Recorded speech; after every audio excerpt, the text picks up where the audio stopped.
20 ವರ್ಷ ಪ್ರವಚನ ಕೇಳಿದೆ. ಒಂದೂ ದಿನ ಬಿಡದೆ, ತಪ್ಪು ಬಿಡದೆ 3 ಸಲ ಮಾಡ್ತಾ ಇದ್ರು ಅವರು ಸದಾಶಿವ ಗುರುಗಳು. ಏನು ಸಿದ್ದೇಶ್ವರ ಸ್ವಾಮೀಜಿಯವರ ನೇರವಾದ ಶಿಷ್ಯರು. ಹಾಗಾಗಿ ಅವರು ಸಿದ್ದೇಶ್ವರ ಸ್ವಾಮೀಜಿಯವರ ದೇಹ ಬಿಡಬೇಕಾದ್ರೆ ಹೇಳಿದ್ರು, ನೀವು ಕೊನೆಗೆ ಸದಾಶಿವ ಗುರುಗಳು ಕೇಳಿದ್ರು, ಈಗ ನೀವು ದೇಹ ಬಿಟ್ಟು ಹೋಗ್ತೀರಾ, ನಾವು ಮುಂದೆ ಏನು ಮಾಡೋದು ಅಂತ. ನಿಮ್ಮ ದೇಹ ಹೋಗುವವರೆಗೂ ನೀವು ಪ್ರವಚನವನ್ನು ಬಿಡಬಾರ್ದು, ಪ್ರವಚನವನ್ನು ಮಾಡಬೇಕು ಅಂತ ದೊಡ್ಡ ದೊಡ್ಡ ಮಹಾತ್ಮರು ಎಲ್ಲರೂ ಈ ಪ್ರವಚನಕ್ಕೆ ಬಹಳ ಮಹತ್ವ ಕೊಟ್ಟಿದ್ದಾರೆ. ಯಾಕೆ ಅಂದರೆ ಆ ಜಗತ್ತು ಬದುಕು ಏನಿದೆಯಲ್ಲ ಅದು ಬೆಂಕಿ ಥರ. ತಣ್ಣಗೆ ಏನಾದ್ರು ಆಗಬೇಕು ಅಂದರೆ ಈ ಸತ್ಸಂಗ. ನಾನೇ ಸ್ವತಂತ್ರ ಮಾಡ್ಕೋತೀನಿ ಅಂದರೆ ಆಗಲ್ಲ ಅಷ್ಟು. ಇಲ್ಲಿ ಬಂದರೆ ಬಹಳ ಸುಲಭ. ನಾನೇ ಒಂದು ಗಿಡ ಮನೆ ಹತ್ರ ಒಂದು ಪಾರ್ಕ್ ಮಾಡ್ಕೊಂಡಿರ್ತೀನಿ, ಒಂದು ತೋಟ ಮಾಡ್ಕೋತೀನಿ, ನಾನು ನೀರು ಹಾಕ್ತೀನಿ. ಅದು ಹೆಂಗಿರುತ್ತೆ? ಸ್ವತಃ ಮಳೆ ಬಂದರೆ ಹೆಂಗಿರುತ್ತೆ ಹಾಗೆ ಈ ಸತ್ಸಂಗ.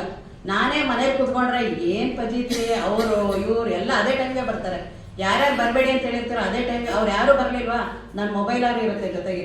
ಹಾಗಾಗಿ ಮನೇಲಿ ಬಹಳ ಕಷ್ಟ. ಇಲ್ಲಿ ಬಂದರೆ ಎಷ್ಟು ಆರಾಮು.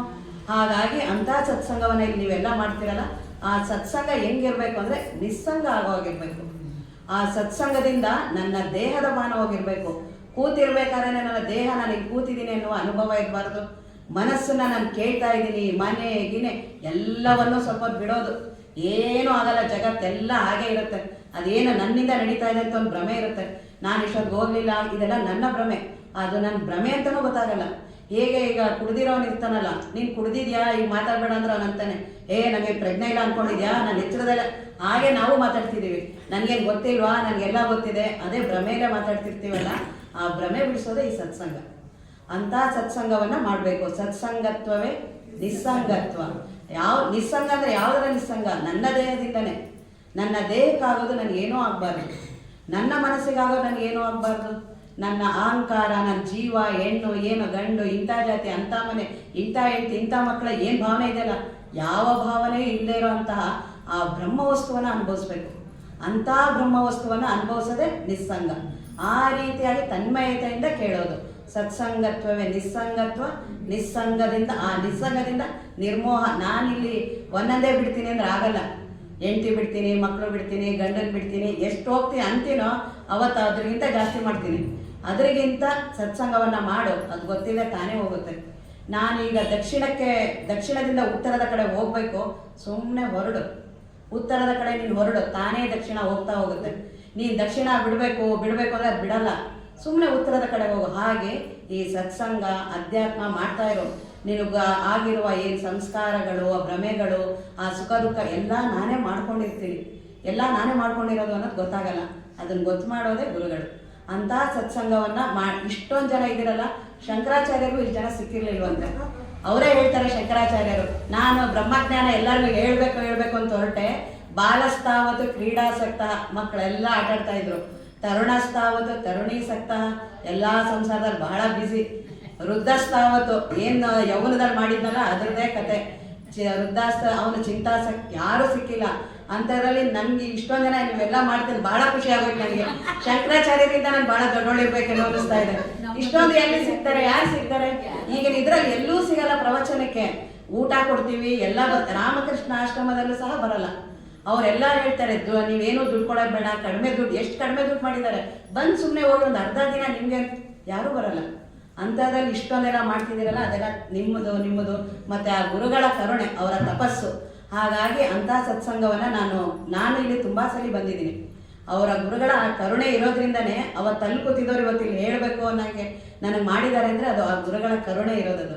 ಅಂಥ ಸದಾಶಿವ ಗುರುಗಳ ಜೊತೆ ನಾನು ಇಲ್ಲಿ ಬರ್ತಿದ್ದೆ. ಅವರು 25 ವರ್ಷ. ಮತ್ತು ಸಿದ್ದೇಶ್ವರ ಸ್ವಾಮೀಜಿಯವರು ನೀವು ದೇಹ ಬಿಡೋವರೆಗೂ ಸತ್ಸಂಗ ಮಾಡಬೇಕು ಅಂತ ಹೇಳಿದ್ರು. ಅದೇ ರೀತಿಯೇ ಗುರುಗಳು ಹೇಳಿದ್ರು ಅಂದಮೇಲೆ ಪಾಲಿಸೋದು, ಇನ್ನೇನು ಅದರಲ್ಲಿ ವಿಚಾರ ಇಲ್ಲ. ಅದಕ್ಕೆ ಎಷ್ಟೋ ಸಲ ಅವ್ರಿಗೆ ಬಹಳ ಜ್ವರ ಬಂದಿರೋದು ರಾತ್ರಿ ಹೊತ್ತೆಲ್ಲ. ಬೆಳಗ್ಗೆ ಎದ್ದು ಹಾಗೆ ನಡ್ಕೊಂಡೆ ಹಂಗಿದ್ರು ಪ್ರವಚನ ಬರ್ತಿದ್ರು. ಅಲ್ಲಿಂದ ಹೋದ್ಮೇಲೆ ಬೇಕಾದ್ರೆ ಡಾಕ್ಟರ್ ಹತ್ರ ಹೋಗೋಣ, ಪ್ರವಚನ ಮಾತ್ರ ತಪ್ಸಲ್ಲ. ಎಂಥ ಚಳಿ ಮಳೆ, ರಾತ್ರಿ ನಿದ್ದೆ ಇರಲಿಲ್ಲ. ಕೆಲವು ಸಲ ವಯಸ್ಸಾಗ್ತಾ ದೇಹ ಅನಾರೋಗ್ಯ, ಅದು ಯಾರನ್ನೂ ಕೇಳಲ್ಲ. ತುಂಬ ವರ್ಷ ಪ್ರವಚನ ಮಾಡಿದ್ಯಾ ಅಂದ್ಬಿಟ್ಟು ದೇಹ ಚೆನ್ನಾಗಿರಲ್ಲ. ಹಾಗಾಗಿ ಅವೆಲ್ಲವೂ ಕಾಡುತ್ತೆ. ಆದರೆ ಅದರಿಂದ ಪ್ರತ್ಯೇಕ ಆಗ್ಬೋದು ನಾವು. ಆ ದೇಹ ಇದ್ದು ದೇಹದ ಅನುಭವ ಪಡೀದೇ ಇರೋಂಗಿರೋದೇ ಸತ್ಸಂಗ. ಅಂಥದನ್ನು ಸದಾಶಿವ ಗುರುಗಳು ಕೊನೆಯವರೆಗೂ ಯಾವತ್ತು ಅವರು ದೇಹ ಬಿಡ್ತಿದ್ರೋ ಅವತ್ತು ಗುರುಗಳಿಗೆ ಏನು ಹೇಳಿದ್ರು ದೇಹ ಬಿಡೋವರೆಗೂ ಅಂತ ಆ ರೀತಿ ಪ್ರವಚನ ಪ್ರಾರಂಭ ಮಾಡಿದ್ರು. 10 ನಿಮಿಷ ಮಾಡೋಕ್ಕಾಗಿದ್ದವರಿಗೆ. ಯಾಕೋ ಅವ್ರಿಗೆ ಇಲ್ಲ ಮಾತಾಡೋಕ್ಕಾಗ್ತಿಲ್ಲ ಅಂದರು, ಅಷ್ಟೇ ನಿಲ್ಲಿಸಿದ್ದು. ಆದರೆ ನಾಳೆ ಒಂದೇ ದಿನ ದೇಹ ಬಿಟ್ಟರು, ಮಾತಾಡಲಿಲ್ಲ. ಏನು ಸತ್ಸಂಗಕ್ಕೆ ಗುರುಗಳಿಗೆ ದೇವರಿಗೆ ಅರ್ಪಿತ ಆದರೆ ಆ ರೀತಿ ಆಗಬೇಕು. ಯಾರ್ಯಾರಿಗೋ ಅರ್ಪಿತ ಆಗಿದ್ದೀವಿ. ರಾಮಕೃಷ್ಣ ಪರಮಹಂಸರು ಅಂತಾರೆ, ಹೆಂಡತಿಗೆ, ಮಕ್ಕಳಿಗೆ, ದುಡ್ಡಿಗೆ, ಅದಕ್ಕೆಲ್ಲ ಅರ್ಪಿಸ್ಕೊಂಡಿದೀವಿ. ಅದ್ರ ಫಲ ನಮಗೆ ಗೊತ್ತಾಗ್ತಿದೆ. ಏನು ಅವ್ರೇನು ಬಹಳ ಚೆನ್ನಾಗಿ ಹೊಗಳಿ ಇರ್ತಾರೆ ನಮ್ಮ ಮನೇಲಿ. ಒಂದೇ ಒಂದು ಮನೇಲಾದ್ರೂ ತಂದೆ ಮಕ್ಕಳುಗಳು, ಅಮ್ಮ ನೀನು ನನಗೋಸ್ಕರ ಎಷ್ಟೊಂದು ಮಾಡ್ದಮ್ಮ, ನೀನು ಮಾಡಿದ್ದೆಲ್ಲ ತೋಪ್ರಂದಿದ್ರೆ ಆದರೂ ನಾವು ಬಿಡಲ್ಲ ಮಾಡ್ತಿರ್ತೀವಿ. ಅದೇ ಮೋಹ. ಹಾಗಾಗಿ ಅಂಥದ್ದನ್ನೆಲ್ಲ ಭ್ರಮೆ ಕಳೆಯೋದು ಈ ಸತ್ಸಂಗ. ಅಂಥ ಗುರುಗಳ ಜೊತೆ ನಾನು 25 ವರ್ಷ ಪ್ರವಚನವನ್ನು 20 ವರ್ಷ ಕೇಳಿದ್ದೀನಿ. ಅಲ್ಲಿ ಸಿದ್ದಪ್ಪ ಸ್ಕ್ವೇರಲ್ಲಿ ಏನು ಚಿಕ್ಕಲಿಂಗಣ್ಣ ಸ್ವಾಮಿ ಅವರ ಮೊಮ್ಮಗ ಶಂಕರಪ್ಪ ಅವ್ರ ಮನೆಯಲ್ಲಿ ನಡೀತಿತ್ತು. ಅವ್ರ ಮನೆಯಲ್ಲೇ ನಮ್ಮ ತಂದೆ ಹೋಗ್ತಿದ್ರು. ಅಲ್ಲಿ ಇವ್ರದ್ದು ಫೋಟೋ ಎಲ್ಲ ನೋಡಿದ್ದೆ ನಾನಲ್ಲಿ. ಇವ್ರ ಬಗ್ಗೆ ಎಲ್ಲ ಕೇಳಿದ್ದು ಮಾಡಿದ್ದೆಲ್ಲ ಬರೀ ಯಾವಾಗಲೂ ಕೇಳಿರ್ತೀವಿ. ಹೆಂಗೆ ಮಹಾತ್ಮರು ಅಂದರೆ ಅವ್ರದ್ದು ನಾವು ಎಲ್ಲೋ ಕೇಳಿರ್ತೀವಿ, ಅದಕ್ಕೆ ಕೇಳಬೇಕು ಅನ್ನೋದು. ಎಲ್ಲೋ ಮಹಾತ್ಮರು ಬಂದಿರೋ ಜಾಗಕ್ಕೆ ಹೋಗ್ಬೇಕು, ಅದು ಯಾವಾಗಲೂ ಒಂದ್ಸರಿ ಫಲ ಕೊಡುತ್ತೆ. ಈಗ ಅದೇ ಫಲ ಕೊಟ್ಟಿರೋದು. ನಾವು ಅವಾಗ ಕೇಳ್ಬೇಕಾದ್ರೆ ಗೊತ್ತಾಗ್ಲಿಲ್ಲ. ನಾನು ಒಂದು ಸಲ ಹಿಂಗೆ ಪ್ರವಚನ ಮುಂದಕ್ಕೆ ಮಾಡಬೇಕು, ಇದೇ ಗುರುಗಳ ಸನ್ನಿಧಾನದಲ್ಲಿ ಮಾಡಬೇಕು ಅನ್ನೋ ನಮಗೆ ಗೊತ್ತಿಲ್ಲ. ಹಾಗಾಗಿ ನಮ್ಗೇನೂ ಗೊತ್ತಿರಲ್ಲ. ಸುಮ್ಮನೆ ಸತ್ಸಂಗ ಮಾಡಬೇಕು, ಗುರುಗಳ ಸಂಘ ಸತ್ಸಂಗ ಇಂಥ ಮಾಡ್ತಿದ್ರೆ ಅವರೇ ಅದರ ಅನುಗ್ರಹ ಮಾಡ್ತಾರೆ. ಅದೇ ರೀತಿ ಆ ಚಿಕ್ಕಲಿಂಗಣ್ಣ ಸ್ವಾಮೀಜಿಯವರ ಅನುಗ್ರಹದಿಂದ ಇವತ್ತು ನಾನಿಲ್ಲಿ ಪ್ರವಚನ, ನಾನು ಯಾವಾಗಲೂ ನಮ್ಮ ತಂದೆಗೆ ಹೇಳ್ತಿದ್ದೆ, ನನಗೆ ಪ್ರವಚನ ಮಾಡೋಕೆ ಒಂದು ಸ್ವಲ್ಪನೂ ಇಷ್ಟ ಇರಲಿಲ್ಲ. ಯಾಕೆಂದರೆ ಕೇಳೋದು ಬಹಳ ಸುಲಭ, ಆರಾಮಾಗಿ ಬಂದು ಕೇಳ್ಬೋದು. ಈ ಹೇಳ್ಬೇಕು ಅಂದ್ರೆ ಮೊದಲೇ ಓದ್ಕೊಬರ್ಬೇಕು, ಎಷ್ಟು ಓದ್ಕೊಬರ್ಬೇಕು, ಆಮೇಲೆ ಅವ್ರಿಗೆ ಅರ್ಥ ಆಯ್ತಾ, ಮುಗಿದ ಮೇಲೂ ಪಜೀತಿ, ಅವ್ರು ಏನು ಹೇಳಿದ್ರು ಇವ್ರೇನು ಹೇಳಿದ್ರು, ನಾ ಸರಿಯಾಗಿ ಹೇಳದ್ನ ಅವ್ರು ಹಿಂಗೆ ಹೇಳದ್ನ, ಎಷ್ಟು ಪಜೀತಿ. ನಾನು ಅಂತಿದ್ದೆ, ಅಪ್ಪಾಜಿ ಯಾಕೆ ಸುಮ್ಮನೆ ಅಷ್ಟೊಂದು ಮಾಡ್ತೀರಾ, ಆರಾಮಾಗಿ ಮಲ್ಕೊಬಾರ್ದ, ಸಾಕಿಷ್ಟು ವರ್ಷ ಮಾಡಿರೋದು ಅಂತಿದ್ದೆ. ನನಗಂತೂ ಪ್ರವಚನ ಮಾಡಲ್ಲಪ್ಪ, ನಾನಂತೂ ಪ್ರವಚನ ಹೇಳಲ್ಲ ಅಂತ ಮೊದಲಿಂದನೂ ನಾನು ಅದೇ ತೀರ್ಮಾನ. ಆಮೇಲೆ ಸಿದ್ದೇಶ್ವರ ಸ್ವಾಮೀಜಿಯವ್ರ ಜೊತೆ ಬಹಳ ನಾನು ಒಡನಾಟ, ತುಂಬ ಸಲ ಅವ್ರ ಜೊತೆ ಫೋನಲ್ಲಿ ಮಾತಾಡಿದ್ದೀನಿ. ತುಂಬ ಅವ್ರು ನನ್ನ ವೈಯಕ್ತಿಕ ಬದುಕಲ್ಲಿ ನಾನು ಮದುವೆ ಆಗಲ್ಲ ಅಂದಾಗ ಮದುವೆ ಆಗಬೇಕು ಅಂತೆಲ್ಲ ಹೇಳಿ ಎಲ್ಲ ಪ್ರತಿಯೊಂದು ಅವರೇನೆ. ಹಾಗಾಗಿ ಅವ್ರ ಜೊತೆ ಬಹಳ ನೇರ ಸಂಪರ್ಕ. ಅವರಿಗೂ ಹೇಳ್ತಿದ್ದೆ, ನಾವು ಪ್ರವಚನ ಎಲ್ಲ ಅವ್ರು ಏನೂ ಮಾತಾಡ್ತಿರ್ಲಿಲ್ಲ ಯಾರು. ಸದಾಶಿವಗಳು ಅದಕ್ಕೆ ಹೇಳ್ತಿರ್ಲಿಲ್ಲ, ಯಾಕೆಂದರೆ ನಾನು ಉಲ್ಟಾ ಇದ್ದೆ ಯಾವಾಗ್ಲೂ. ನಾನು ಮಾಮೂಲಿ ನಾರ್ಮಲ್ ಅಲ್ಲ, ಕೇಳಿದ ತಕ್ಷಣ ಹೇಳೋ ಅಂಥವ್ರು ಅಲ್ವೇ ಇಲ್ಲ. ಹೇಳಿದ ತಕ್ಷಣ ಕೇಳೋ ಮಗು ಅಂತಿರ್ತಾರಲ್ಲ, ಆ ಥರ ಅಲ್ಲ. ನಮ್ಮಮ್ಮನೂ ಅಂತಿದ್ರು, ನಿಮಗೆ ಮಾತ್ರ ಸರಿ ನಿಮ್ಮ ಮಗಳು, ನನಗಂತೂ ಆಗಲ್ಲ, ಅದೇನು ಆ ಥರ ಇದ್ದಾರೆ ಅಂತಿದ್ರು. ಏನು ಹೇಳ್ತಾರೆ ಅವ್ರು ಉಲ್ಟಾ ಹೇಳ್ತಿದ್ದೆ, ಪ್ರವಚನ ಮಾಡೋ ಇಲ್ಲ ನಾನು ಮಾಡಲ್ಲ ಅಂತಿದ್ದೆ. ಆ ರೀತಿ ಇದ್ದವಳನ್ನ ಈ ರೀತಿ ಅದು ಸಡನ್ನಾಗಿ ಸದಾಶಿವ ಗುರುಗಳು ದೇಹ ಬಿಡ್ತಾರೆ ಅಂತ ಗೊತ್ತಿಲ್ಲ. ನಾವು ಆರಾಮ ಜೀವನ ನಮ್ಮದು, ಏನು ಸತ್ಸಂಗ ಇದೆ, ಗುರುಗಳಿದ್ದಾರೆ, ಬದುಕು ಆರಾಮು, ದೇವರ ಚಿಂತನೆ, ಜ್ಞಾನ ಚಿಂತನ, ಬದುಕು ಎಲ್ಲ ಆರಾಮಿದೆ. ಸಡನ್ನಾಗಿ ಹಿಂಗೆ ಗುರುಗಳು ಹೋಗ್ತಾರೆ ಅಂತ ಗೊತ್ತಿರಲಿಲ್ಲ. ಸಿದ್ದೇಶ್ವರ ಸ್ವಾಮೀಜಿಯವರು ಹೋದಾಗ ನಮಗೇನು ಅನಿಸ್ಲಿಲ್ಲ, ಯಾಕೆಂದರೆ ಸದಾಶಿವ ಗುರುಗಳಿದ್ದಾರೆ, ದಿನ ಪ್ರವಚನ ಇದೆ ಅಂತೆಲ್ಲ. ಯಾವಾಗ ಸದಾಶಿವ ಗುರುಗಳೇ ಚಕ್ ಅಂತ ಹೊಟ್ಟೋದ್ರು, ನಮಗೆ ಗೊತ್ತೇ ಇಲ್ಲ. ಹಿಂಗೆ ಮಾತಾಡ್ತಾ ಇದ್ದಂಗೆ ಅವ್ರು ಹೊರಟೋದ್ರು ಅಂದ ತಕ್ಷಣ ನಾವು ಯಾರನ್ನ ತುಂಬ ಅವಲಂಬಿಸಿರ್ತೀವಿ, ಯಾವ ಸತ್ಸಂಗ ನಡೀತಿರುತ್ತೆ, ಎಷ್ಟು ಜನ ಅಲ್ಲಿ 30-40 ಜನ ಎಲ್ಲ ಬರ್ತಿದ್ರು, ಎಲ್ಲರೂ ಅವ್ರ ಮೇಲೆ ಅವಲಂಬಿತ, ಎಲ್ಲರ ಬದುಕು ಪವಿತ್ರ. ಸಡನ್ನಾಗಿ ಅವರು ಇಲ್ಲ ಅಂದ ತಕ್ಷಣ ಗಾಬರಿ ಆಗೋಯ್ತು. ನಮಗೇನು ಅನಿಸಿತ್ತು, ನಾವು ಆತ್ಮಜ್ಞಾನ ಆಗುತ್ತೆ ಅಲ್ಲಿವರೆಗೂ ಅವ್ರು ಇರ್ತಾರೆ, ನಮ್ಗೆ ಆ ಥರ ಸಿದ್ದೇಶ್ವರ ಸ್ವಾಮೀಜಿಯವ್ರು ಮಾಡ್ತಾರೆ, ಈ ರೀತಿ ನಮ್ಮ ಕಲ್ಪನೆ ಇರುತ್ತೆ. ಆದರೆ ಸಾವಿಗೆ ಅವೇನೂ ಗೊತ್ತಿರಲ್ಲ, ಕಾಲಕ್ಕೆ ಅದರದೇ ಆದ ಒಂದು ನಿಯತಿ ಇರುತ್ತೆ. ನಮ್ಗೆ ಅದು ಗೊತ್ತಿಲ್ಲದೆ ಇರೋದಕ್ಕೆ ನಾವು ದುಃಖಕ್ಕೀಡಾಗೋದು. ಹಾಗಾಗಿ ಅವ್ರು ಸಡನ್ನಾಗಿ ಹೊಟ್ಟೋದ್ರಲ್ಲ, ನಾವೆಲ್ಲ ಗಾಬರಿ ಆಗ್ಬಿಟ್ವಿ. ಏನು ಮಾಡಬೇಕು ಮುಂದಕ್ಕೆ, ನಮ್ಮ ಸಾಧನೆ ಏನು, ನಮ್ಮ ಚಿಂತನೆ ಏನು. ನಾವಿನ್ನೂ ಅಂತರಂಗದಲ್ಲಿ ಬಹಳ ಕಷ್ಟ, ಅಂತರಂಗದ ಸಾಧನೆ. ಬರೀ ಸುಮ್ಮನೆ ಬಂದು ಪೂಜೆ ಮಾಡಿ ಹೋಗೋದು ಮಾಡೋದು ಪರವಾಗಿಲ್ಲ. ಯಾವಾಗ ನೀವು ನಮ್ಮನ್ನೇ ನಾವು ಶೋಧನೆ ಮಾಡಬೇಕು ಅಂತೀವೋ ಆ ಗುರುಗಳು ಬೇಕಾಗುತ್ತೆ. ಒಳಗಡೆ ಅಂತರಂಗದ ಕ್ಷೇತ್ರ ಬಹಳ ಕತ್ತಲೆ, ನಾನೇ ಅದು, ಆದರೆ ನನಗೆ ಗೊತ್ತಿಲ್ಲ. ನನ್ನ ಮನಸ್ಸೇ ನನಗೆ ಗೊತ್ತಿಲ್ಲ, ನನ್ನ ದೇಹ ನನಗದ್ರ ಬಗ್ಗೆ ಗೊತ್ತಿಲ್ಲ. ಅದೇ ಬಹಳ ರಹಸ್ಯ. ಅದನ್ನು ತಿಳಿಸ್ಕೊಡೋ ಅಂಥದ್ದೇ ಗುರುಗಳು. ನಾವೆಲ್ಲ ಗಾಬರಿ ಆಗ್ಬಿಟ್ವಿ, ಏನು ಮಾಡೋದು, ಸತ್ಸಂಗ ಏನು ಮಾಡೋದು, ಏನು ಅವತ್ತಿನ ದಿನ ಒಂದು ದಿನ ಬಿಟ್ಟು ಅದ್ರ ನಾಳೆಯಿಂದ ಗೊತ್ತಿಲ್ಲ. ಗುರುಗಳೇ ಒಬ್ಬರನ್ನ ನಾವು ಯಾರನ್ನಾರು ಆತ್ಮಜ್ಞಾನಿಯಾಗಿ, ನಮ್ಮನ್ನು ದೊಡ್ಡವರನ್ನಾಗಿ, ನಮ್ಮ ಸಾಧಕರನ್ನಾಗಿ ಮಾಡಬೇಕು ಅಂದರೆ ಅವರೇ ಆ ವಾತಾವರಣ ಮಾಡ್ತಿರ್ತಾರೆ, ನಮಗದರ ಅರಿವಿಲ್ಲ. ವಿವೇಕಾನಂದರು ದೊಡ್ಡವರಾಗ್ತಾರೆ ಅಂತ ರಾಮಕೃಷ್ಣ ಪರಮಹಂಸರಿಗೆ ಗೊತ್ತಿತ್ತು, ಅವ್ರಿಗೆ ಗೊತ್ತಿರಲಿಲ್ಲ ವಿವೇಕಾನಂದರಿಗೆ. ಅವ್ರು ಯಾವಾಗಲೂ ಅವ್ರನ್ನ ಅಂತಿದ್ರು, ನಿಮಗೆಲ್ಲೋ ಮತಿಭ್ರಮಣ ಇದೆ, ನಿಮಗೆ ನನ್ನ ಮೇಲೆ ಜಾಸ್ತಿ ಪ್ರೀತಿ ಇದೆ, ಅದಕ್ಕೆ ಅವ್ನು ಮುಂದೆ ದೊಡ್ಡವನಾಗ್ತಾನೆ, ಹಂಗಾಗ್ತೀರಾ ಹಿಂಗಾಗ್ತೀರಾ ಅಂತ. ವಿವೇಕಾನಂದರಿಗೆ ಕೊನೆಯವರೆಗೂ ಗೊತ್ತಾಗಲಿಲ್ಲ. ಅವ್ರು ನನ್ನ ಗುರುಗಳು, ಅವ್ರು ನನ್ನ ಉದ್ಧಾರ ಮಾಡೋಕ್ಕೆ ಬಂದಿದ್ದಾರೆ, ಅವ್ರು ಸತ್ಯ ಗೊತ್ತಾಗೋದಿಲ್ಲ, ಶಿಷ್ಯನಿಗೆ ಗೊತ್ತಾಗಲ್ಲ, ಆದರೆ ಗುರುಗಳಿಗೆ ಗೊತ್ತಾಗ್ತಿರುತ್ತೆ. ಹಾಗೆ ನಮ್ಮ ಗುರುಗಳೆಲ್ಲರಿಗೂ ನನ್ನ ಕೈಯಿಂದ ಪ್ರವಚನ ಮಾಡಿಸ್ಬೇಕು ಅಂತಿತ್ತು ಅನ್ಸುತ್ತೆ. ನನಗದು ಗೊತ್ತಿಲ್ಲ, ನನಗದು ಮಾಡೋದು ಇರಲಿಲ್ಲ. ಹಾಗಾಗಿ ಸುಮ್ಮನೆ ಅದು ಗೊತ್ತಿಲ್ಲ. 3ನೇ ದಿನದಿಂದ ಅದು ಯಾವ ಒತ್ತಡನೋ ಯಾವ ಪ್ರೇರಣೆ ಏನೋ ಗೊತ್ತಿಲ್ಲ, ಮಾಡೋಕ್ಕೆ ಪ್ರಾರಂಭ. ಯಾವುದನ್ನ ನಾನು ಮಾಡಿಸಿದೆ ಈಗಲೂ ನನಗೆ ಗೊತ್ತಿಲ್ಲ. ಈಗಲೂ ಒಂದೊಂದು ದಿನ ಅನ್ಕೋತೀನಿ, ಯಾಕೆ ದಿನ ಎದ್ದೋಗಿ ಮಾಡ್ತಿದ್ದೀನಿ, ಬೇಡ ಅಂದವಳೆ ನಾನು.